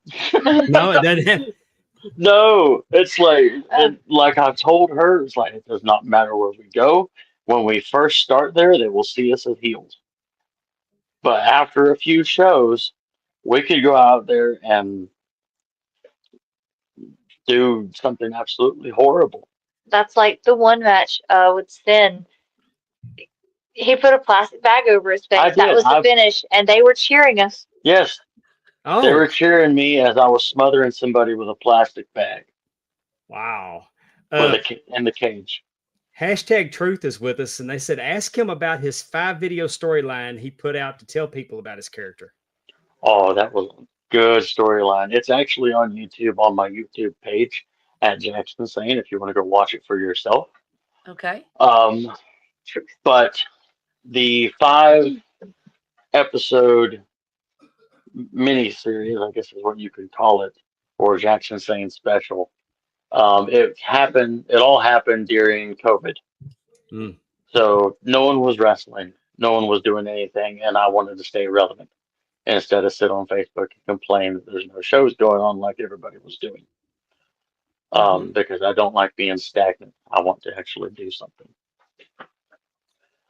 So I was coming up with the stories for each video as the videos were coming out. I didn't have everything scripted. Mm-hmm. A lot of people thought I did, but I was literally coming up with it as we were doing it. My sister helped me shoot it. One of my sisters did, and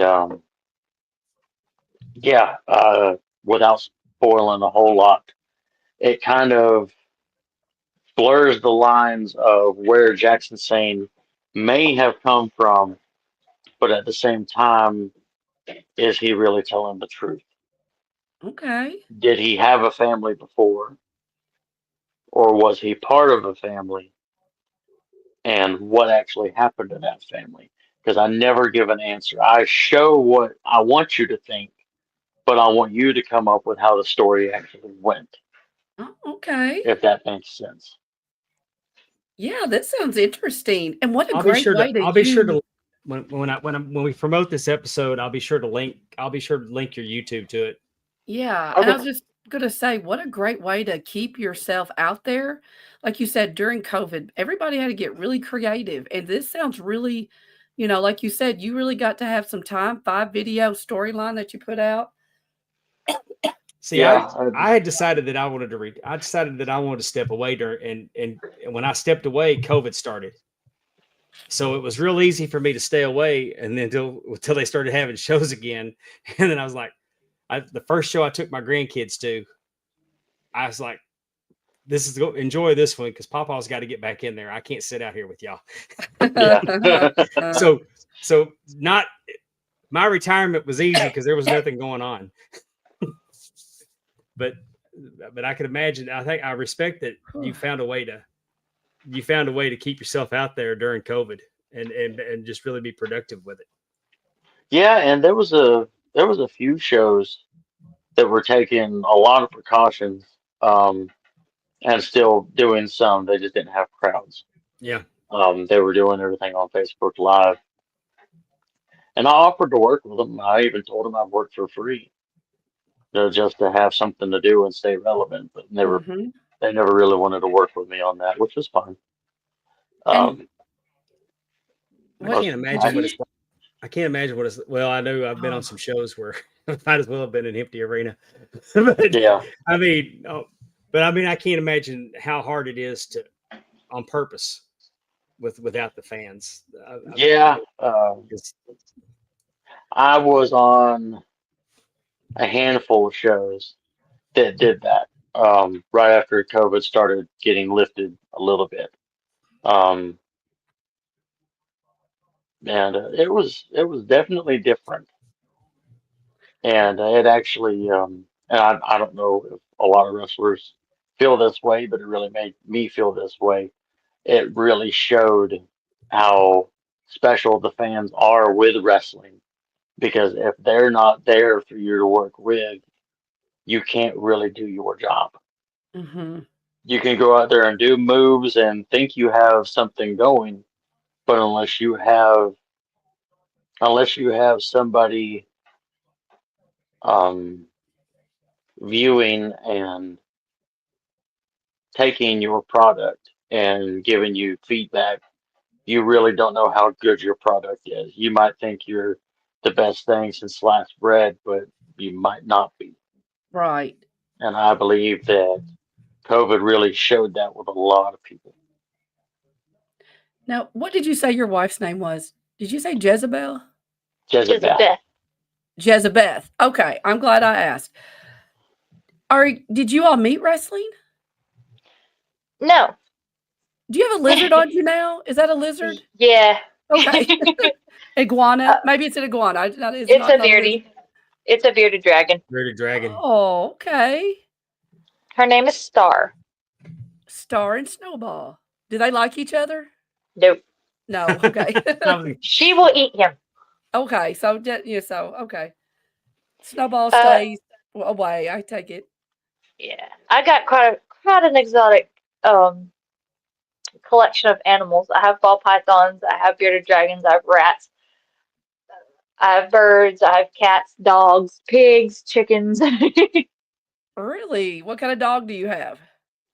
Dave and I are dog people. So I have a German Shepherd, Great Pyrenees. She's my service dog. I have diabetes, so yeah. oh, Um, awesome. So she helps you with that. yep. And I Washes your have 2 blood sugar. huskies, Uh-huh. and I have a pit bull, Okay. and I have a German Shepherd Border Collie, and I have a lab mix. Oh, How wow. are they with all your smaller animals? Did they like to are they curious about them? Or are they just kind of everybody's separate, everybody kind of stay They in their just own? kind of do their own thing. My cats love my Beardy. They get in her tank all the time, and she'll just sit there like, "Sup, guys?" Yeah, really. I don't So, have that ability to get out as fast as you do. So I'm sorry. Did you two meet wrestling? I'm sorry, I cut you off when I saw the you're bearded fine. dragon. No, we didn't. We were actually in a fan film together. Uh-huh. It was a Harley Quinn movie. Okay. I was young Harley, and he was the Joker. Well, okay. How cool is that? And so then when did wrestling come up in the conversation between you two? Well, I'll explain it this way. We were dating for 3 weeks and then decided to move in together, got pregnant with our son, and then got married right afterwards. So So you have a baby too, along the we dogs have and the pigs and the cats and we have 2 babies. We have a 3-year-old, we have a 1-year-old. oh my gosh, how cute. I bet the animals are they just walk around with the animals too, don't they? They just Oh everybody yeah. just well, this is just the way it's supposed to be. Yep. The But 3-year-olds, those 3-year-olds are a handful. I've got a 3-year-old granddaughter, and I spent Sunday with her, and I I saw was, you I was, I super was grandpa. tired. I bet. I'm a stay-at-home mom, so It's tough. I can imagine. My kids are. I can't imagine having your children that close together. However, you think they would entertain each other, but there's No. probably fighting is probably what they're doing more. And the older one is probably doing things to the younger one. I have a younger sister, so I can remember those days. So you go to the ring with him though? Like, is that Yes. every match or just on certain Every ones? match. Awesome. And Awesome. well, when I got pregnant with well, when I was pregnant with our son, I was at ringside all the way up till um I went into labor. Oh wow. Oh my. Like we had a wrestling show, what was it, that Friday night or Saturday night? You went into labor on a Friday. And we had a show that Saturday. We had a show that night. Yeah, and I was gonna go at ringside if my water wouldn't have broke. That's dedication. That is. With our daughter, I had complications, so they wouldn't let me go at ringside much with her. Yeah. But I've been all right there the entire, well, not the whole time. Since we got together, so I've been managing. So Mhm. I was gonna say, did you watch wrestling? Did you kind of know about that wrestling, or was it through him that being able to create this? I've Uh, I've been at the ring since I was about 9 years old. My dad was awesome. friends with wrestlers, and he was friends with someone who actually ran a wrestling show. We were there every weekend, and I wanted to get in that ring so bad. Uh-huh. And um, I did have the opportunity to get in the ring a little bit with Ricky Morton, but Awesome. that was like right after I just got over pneumonia, so I couldn't really do a lot. And Sure. now I'm not going to be able to wrestle at all because I have other health problems that are Mm. prohibiting me from wrestling. So I understand. Well, and But you're making a yes, contribution outside the ring. exactly. yep. But I know And you what you mean. never, yeah. To me, Oh, to sorry. me, there's Go no ahead. bigger privilege than getting in the ring. I've been doing it for 20 years. It's a privilege. It's a privilege every time I get to do it. There's nothing It, to me better than crawling through those ropes. yeah, it was my dream for the longest time. And then whenever I got told that I would never be able to do it, it was like, Hmm. wow, Mm. that was like a punch in the gut. Right. So I take it and I go with my animals. I love it. So what does 2025 look like for you two? What are your goals and what are you thinking? And you've got 3 championships. How many more do you want to add? Well, with the two babies, it does limit us to how many shows we can do. Sure. Because we don't have a whole lot of help watching them.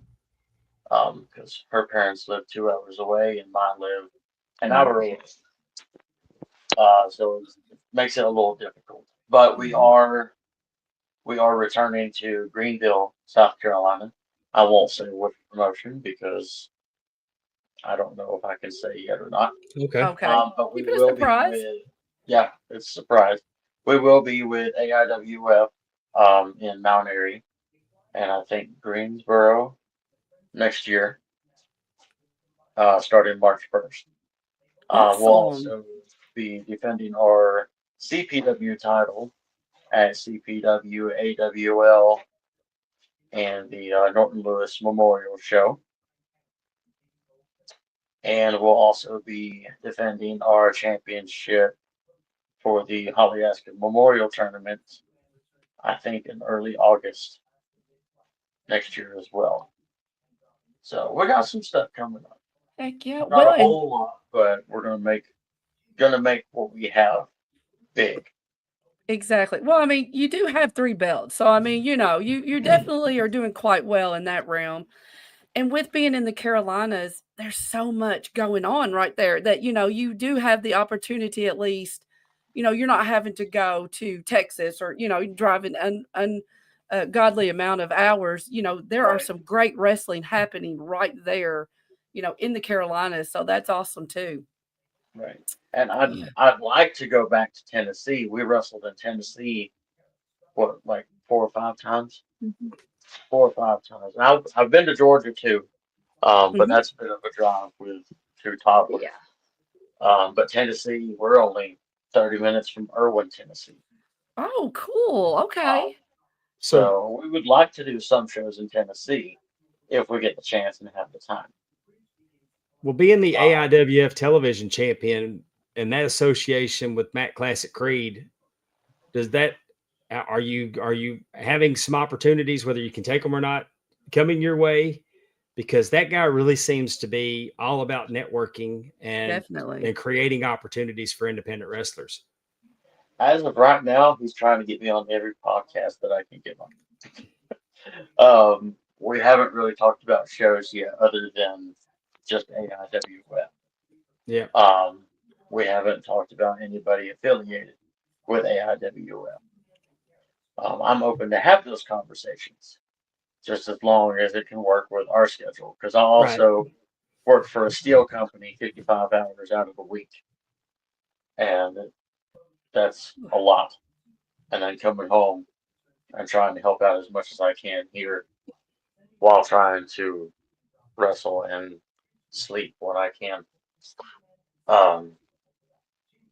But if he does, or if anybody else wants to discuss some dates, we're open to it. Mm-hmm. So just contact us on Facebook. I don't have Instagram on my phone anymore because I kind of felt like it was a waste of time. But Facebook, I'm active on Facebook all the time. You have an X account? And yeah, I was gonna say. I do have an X account. I just don't have a lot of followers. I think I only got like 22. Okay. So mainly Facebook is where you want people to follow you and kind of keep up with what you're doing. Is that a good place? Either Facebook, TikTok, or YouTube. Those three seem to work for me. I've got like 5,000 followers on Facebook. YouTube, I think I have 100 subs, and TikTok, I've got a little over 600, I think. Well, I'm going to follow you on the Facebook. Well, let me ask you, because you mentioned TikTok, and I've been really trying to increase my presence on TikTok, but with the talk of the ban, is there a plan B? I mean, would that be doing more reels on Facebook, more YouTube, or? Yeah, because I post on all three anyway. I mean, whatever I post on TikTok, I post to the others.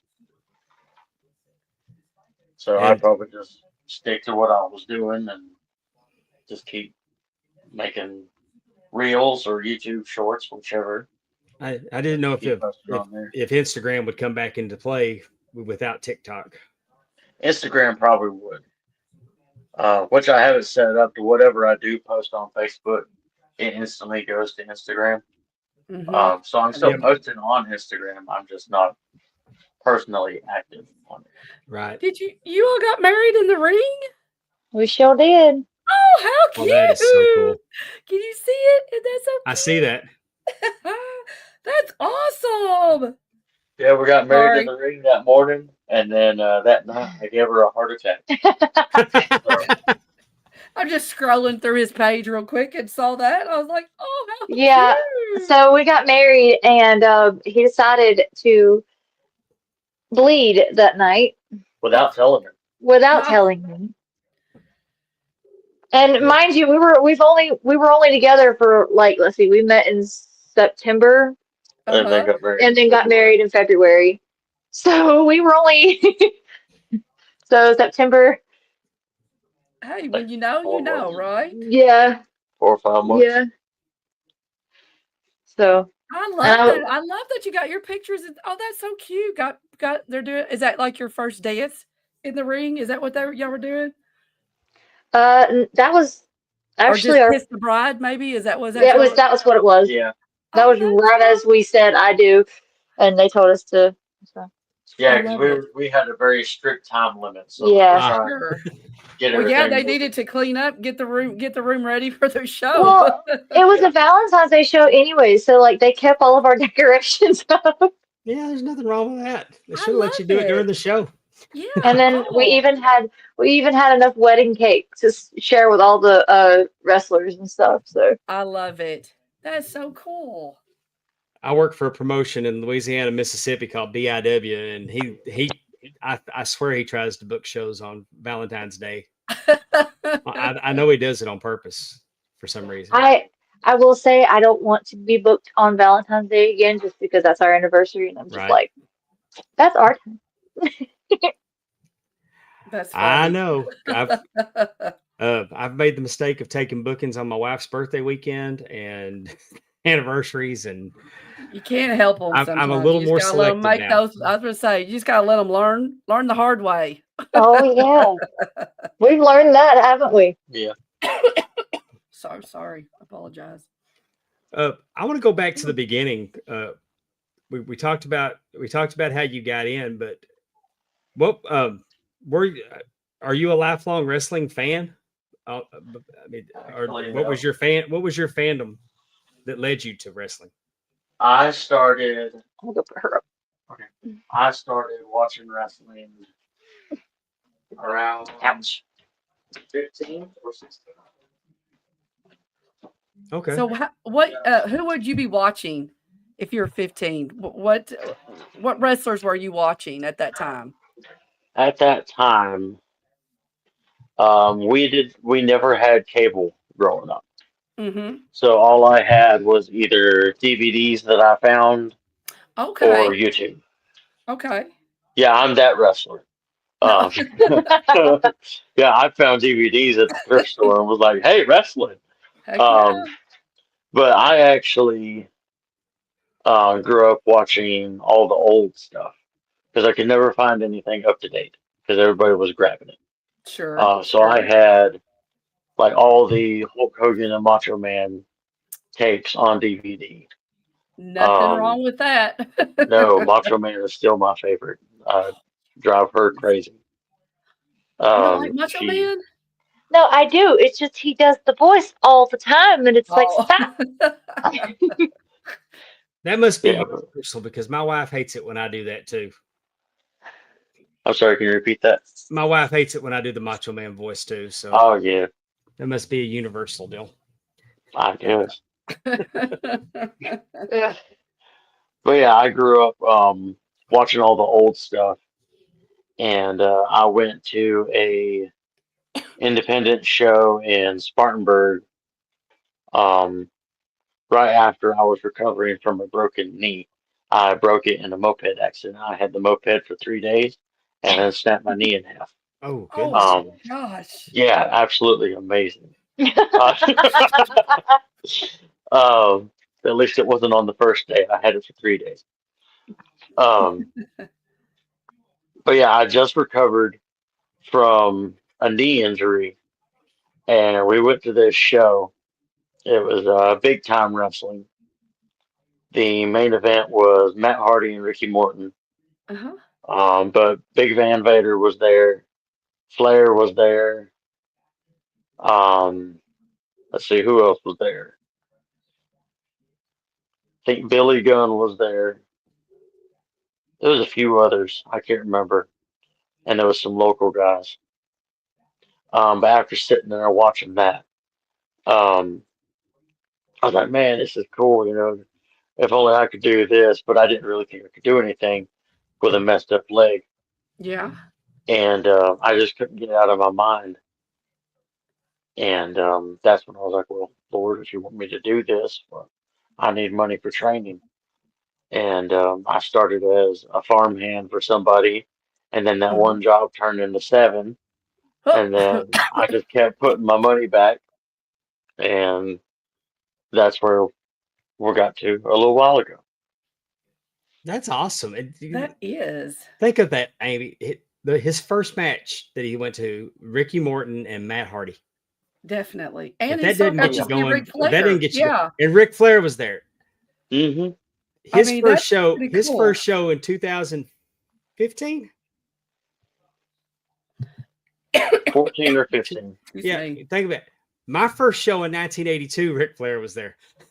It's crazy. My first show at Rupp Arena was no Ric Flair. So it's that, you know. Oh. It was Hillbilly Jim. He was there. Ricky Morton's he's timeless. I got to work with him last year. And, I was gonna say we just saw him last year put on a wrestling match. So I mean, you talk about that's a highlight for me. Heck yeah. My husband and my son went and saw him at a Comic-Con, the Rock and Roll Express, and they let them wear their rings and like take pictures with their Hall of Fame rings. I'm like, I've never gotten to do that. Yeah, I got the opportunity to wrestle against both Robert and Ricky in cool. Fairview, North Carolina. Okay. Right when AEW was just getting started. Okay. And it was fun. I learned a lot. I bet. Yeah, I learned that he don't like me. Oh. Which one? Ricky? Ricky. Really? Robert loved me to death. But Ricky has never really liked me. I don't think he likes my face paint and stuff. Oh, okay. A little intimidating, maybe, or a little scary. I've never been around them though when they weren't trying to help everybody. Mm-hmm. Yeah. Because they're always wanting to tell you not just how to do something, but why we do it. Mm-hmm. Yep. Yep.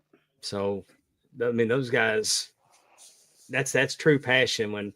Unfortunately, Robert's hip so bad now that it's hard for him. But yeah, but Ricky's still hanging in there. Robert's hip so bad now that, and I'm 50. It's hard for him, but I'm 58, and I can't imagine bumping like he does. It's hard enough for me just getting up and down. I know. Yeah, I cannot can't imagine. move half the time. Listen, I'm 23 and my hip pops out of socket every time I move, so let's not. Yeah, really. Yeah. I tell everybody that at least the pain reminds me that I'm still alive. Yeah. Feel up the pain. No kidding. A cute name turned into a prop. Who's y'all's favorite wrestlers? Ours? Oh my God. Yeah. Like of all time? Yeah. Arn Anderson, 100%. My all-time favorite wrestler was David Von Erich. David Von Erich. But then it became Ric Flair. Because after a few years, I realized that Flair was why I was going. When I saw Kerry Von Erich defeat him for the championship, I realized that that's not really what I wanted to see. It was the chase. And Ric Flair had managed to talk me into the arena every time he came to town. Yeah. So Ric Flair's because David died in '84, so I only had him for a couple years, but very fond memories.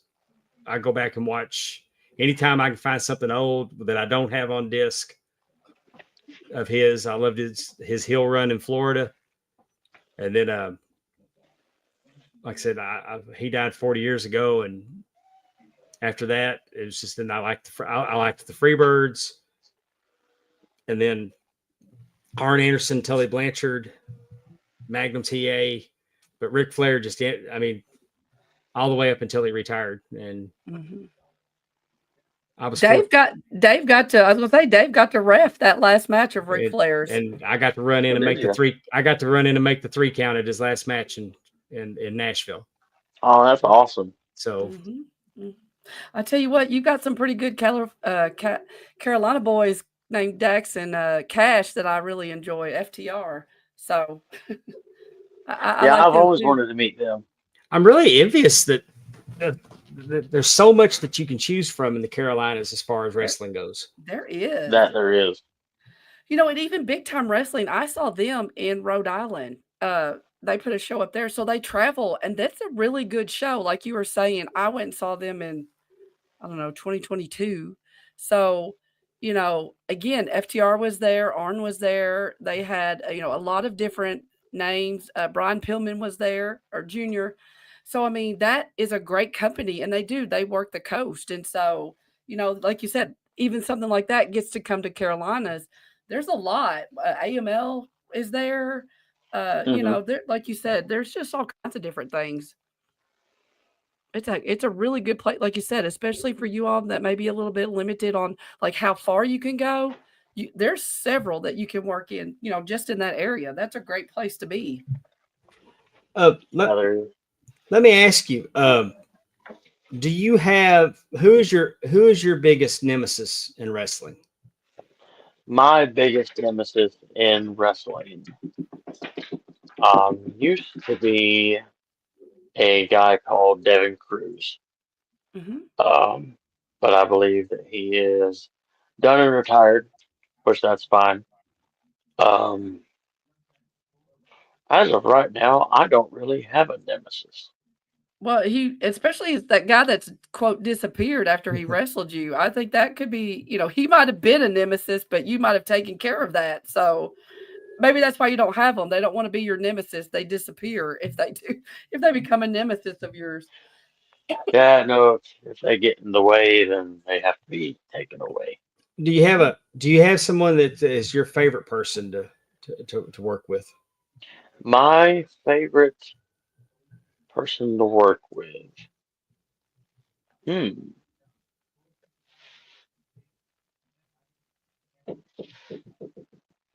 I would say probably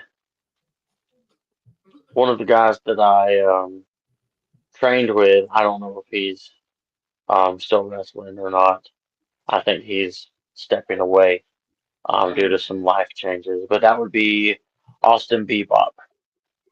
He is probably my favorite person to wrestle with because we know each other so well. We can go in there and which I try not to call anything in the back anyway. But me and him could go in there and just work an entire match without saying a word. Mm-hmm. That's how close we are. We know what each other does. Um, and the fun part is because everyone knows that I like to work stiff or I like to hit you without killing you. Just because I think it needs to be that way so it looks good and people believe it. Um, well, he does the same way.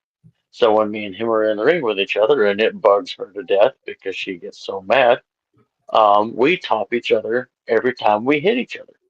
Oh, So every time I hit him, he's going to hit me twice as hard, and then I'm going to hit him even harder until one of us decides to stop.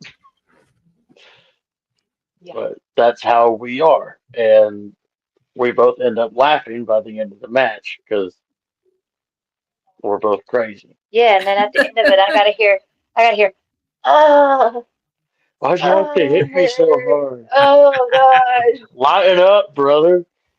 Uh, Well, I know there's nights that if my wife sees me, if I get bumped or something, there's a rule that I'm not allowed to complain about it on the way home. Yeah.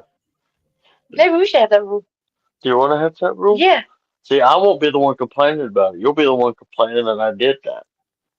Why'd you do that? That was stupid. Why'd you do that? And before we wrap this up, I want to ask you back to AIWF. Since you're in an AIWF territory, do other AIWF champions come to your promotion? Like, will y'all see, like, does Greg Anthony come in and defend the world championship, or Barrett Brown come in and defend the junior heavyweight championship? I personally have not seen them, but I would like to. They might have been there when I wasn't available for a show. Ah, Um, I know there's two championships, singles championships, in Mount Airy, North Carolina.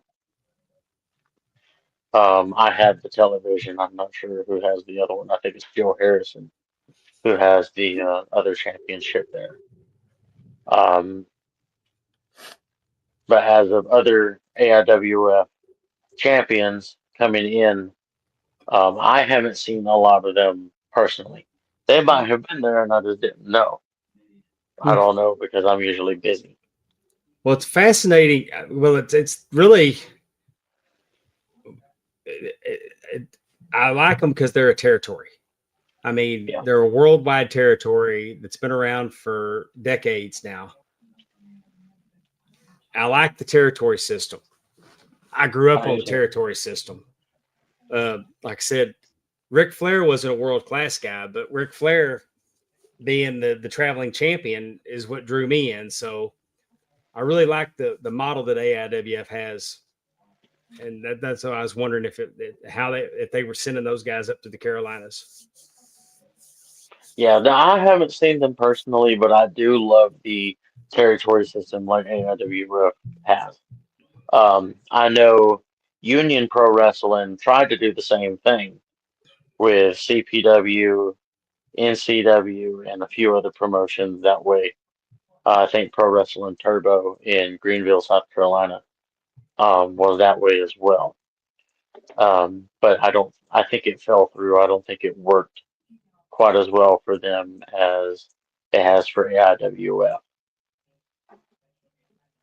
All right. Do you have a merch store? Or I merchandise do available? not. I do not. Right now, I'm trying to restock because we sold out at the last show that we were at. Good deal. So you usually have a table where you go. Do you have a table Yeah, set up? we usually have a table. I used to sell stuff online, Mm-hmm. but just with everything going on over here, especially after the hurricane hit our area, um, we haven't really been able to get new merchandise and try to sell it online. Um, I've been, like I said, my hours have increased at work, um, and just doing other stuff around the house, fixing things, and just everyday life. Two Sure. babies. It's a little Right. challenging right now. What Did was y'all your get? area? Oh, go ahead, Dave. No, I you're think, asking the same thing. Go yeah, I ahead. was gonna say we're asking the same question. I was gonna say, were you affected by the hurricane in your area? Us personally, no. We didn't have power for 8 days. Mm-hmm. Power and running water for 8 days. But our house personally, it was fine. Yeah. And family members in the area, they were fine.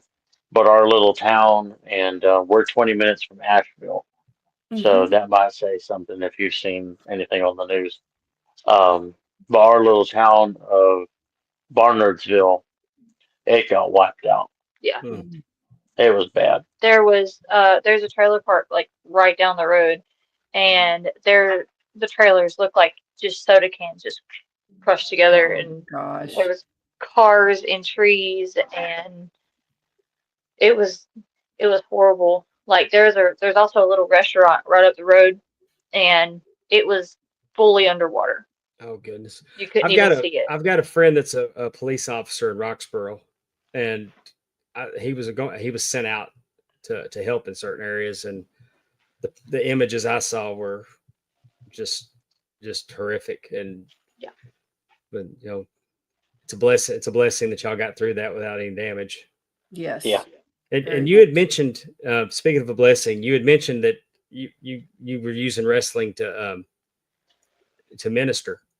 And I just want to say that is I think pro wrestling is a very, very effective way to minister to young people, and young and old as well. The show that I worked this past Friday night, Lost Art of Wrestling. I mean, the ring announcer was a pastor. He gave he did a he witnessed to everybody before we ever got started. In Texas, there's the Christian Wrestling Federation that does great work. We had someone. I was gonna say we had someone on, didn't we? Who did we have on? That was Legacy. No. There was somebody else. Was it? There was someone from Lost Art on or Legacy? Yeah, or... Paul was on, the promoter. Okay. Yes. Yeah, we've had Lost Art.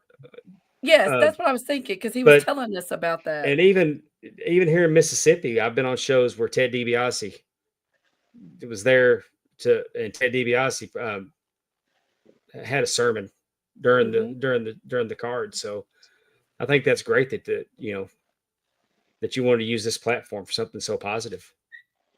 Oh yeah. Yeah, I try me personally, I think it's better to show people how you live in Christ than to try to approach somebody. I like it when people approach me like, hey, why do you do this, or why do you believe this way? Why Mhm. don't you do this like everybody else? And then I explain to them that way and minister that way. Gotcha. Because I do think, especially in today's world, with as much hate as Christians get for being so, hey, I'm a Christian, you should come to church and believe this way, and everything that you're doing is wrong. Um, I believe in doing it more of, I would say, more of the apostles' way of doing things in the New Testament, which was just live your life, love everybody that you can, and witness to them when the opportunity arises, instead of throwing it in people's faces like a lot of Christians do, and driving people away instead of pulling them in. It's funny that you said. I've had this discussion recently with my oldest daughter. That sometimes Christians don't agree with people's lifestyles, and then they try to go at them in the name of God, and that's completely wrong. It just, Yeah, but that has a way of souring people, and and my daughter was kind of concerned because she knows that I'm, and my wife are, grandkids, we're all involved in church here, and I tried to tell her that not everybody's that way. We know, but don't let a few turn you away, because that's not the norm. And I told her, I said, if nothing else, read the 10 Commandments and tell me which one you have a problem with. yeah. That's just, if nothing else, that there's 10 there that if you just went by those, you'd be just a pretty good person. So, but anyway, I digress. I just wanted to tell you, I think it's great that you use your platform for that in a positive way.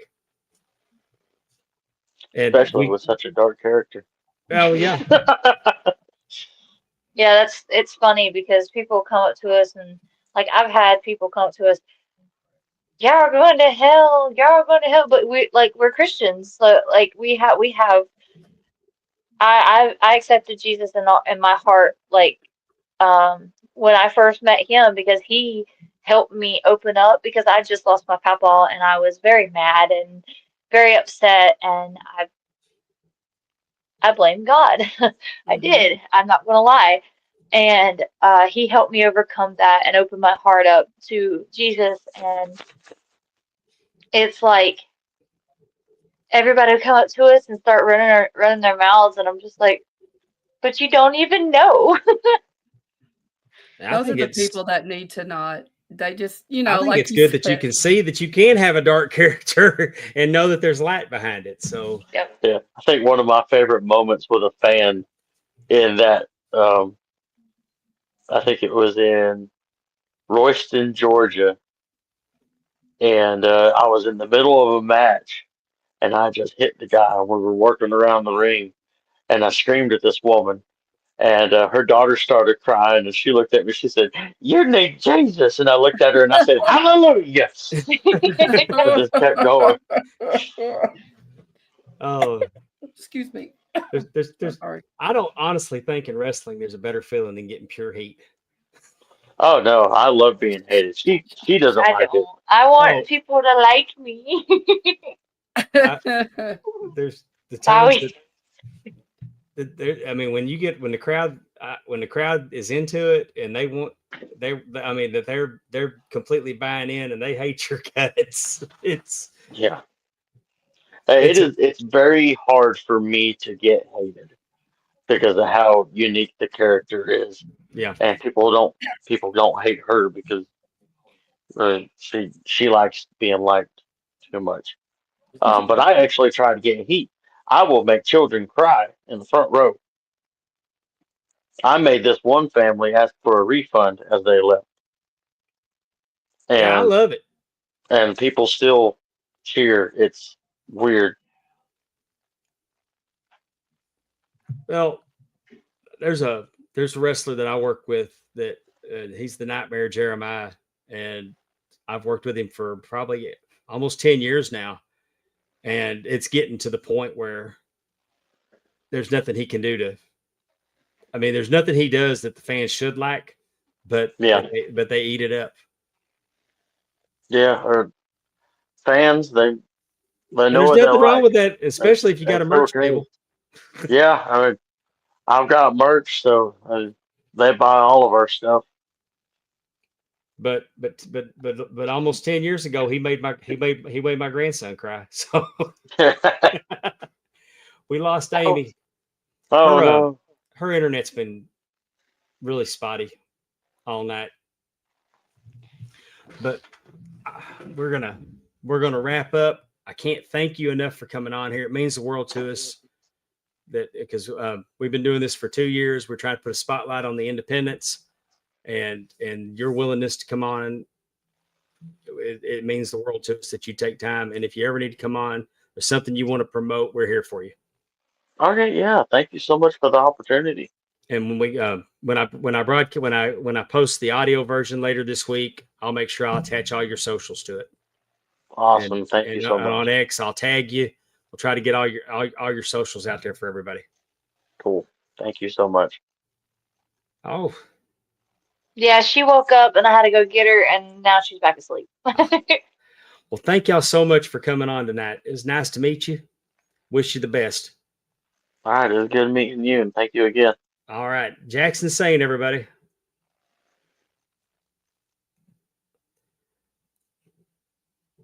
All right. I want to thank y'all for joining us tonight. I want to thank our guest Jax N, Saine and his lovely wife for coming on. We really enjoyed that, getting to learn about what was going on in the Carolinas with the AIWF Television Champion. Amy, your internet is not playing well tonight. I know. I don't know what's going on. Maybe it's like me. Maybe it's a little hoarse. I don't know. We'll be back again. We're back on again next Wednesday. Let me make sure I tell everybody, right? Yes, because it's our last show of the year. Right. On the 18th, we got James Harris from AIWF. He's going to join us. We'll be back next Wednesday night for that. And then we're going to take a hiatus through the holidays and hit this thing, come out running in January. I think it's going to be fun. It's going to be good. 2025, here we come. If you would, if you haven't already, go on our YouTube channel. We've slowed down getting subscribers. We'd like y'all to ramp that up and click subscribe. It helps us out a lot. Like and comment. If there's something that we're not doing that you don't like, tell us. We can take it. Just help us out. Willie Buck wants to know if I've got any wrestling this weekend. I do not. I am through until the beginning of January, Willie. But pwdpod.com will take you to our YouTube channel. Follow me on Twitter, X, at Ref Super Dave PWD. She's at Amy RD _24. Until next week, I'm Pondwater Dave, and we appreciate you, and everybody have a great night.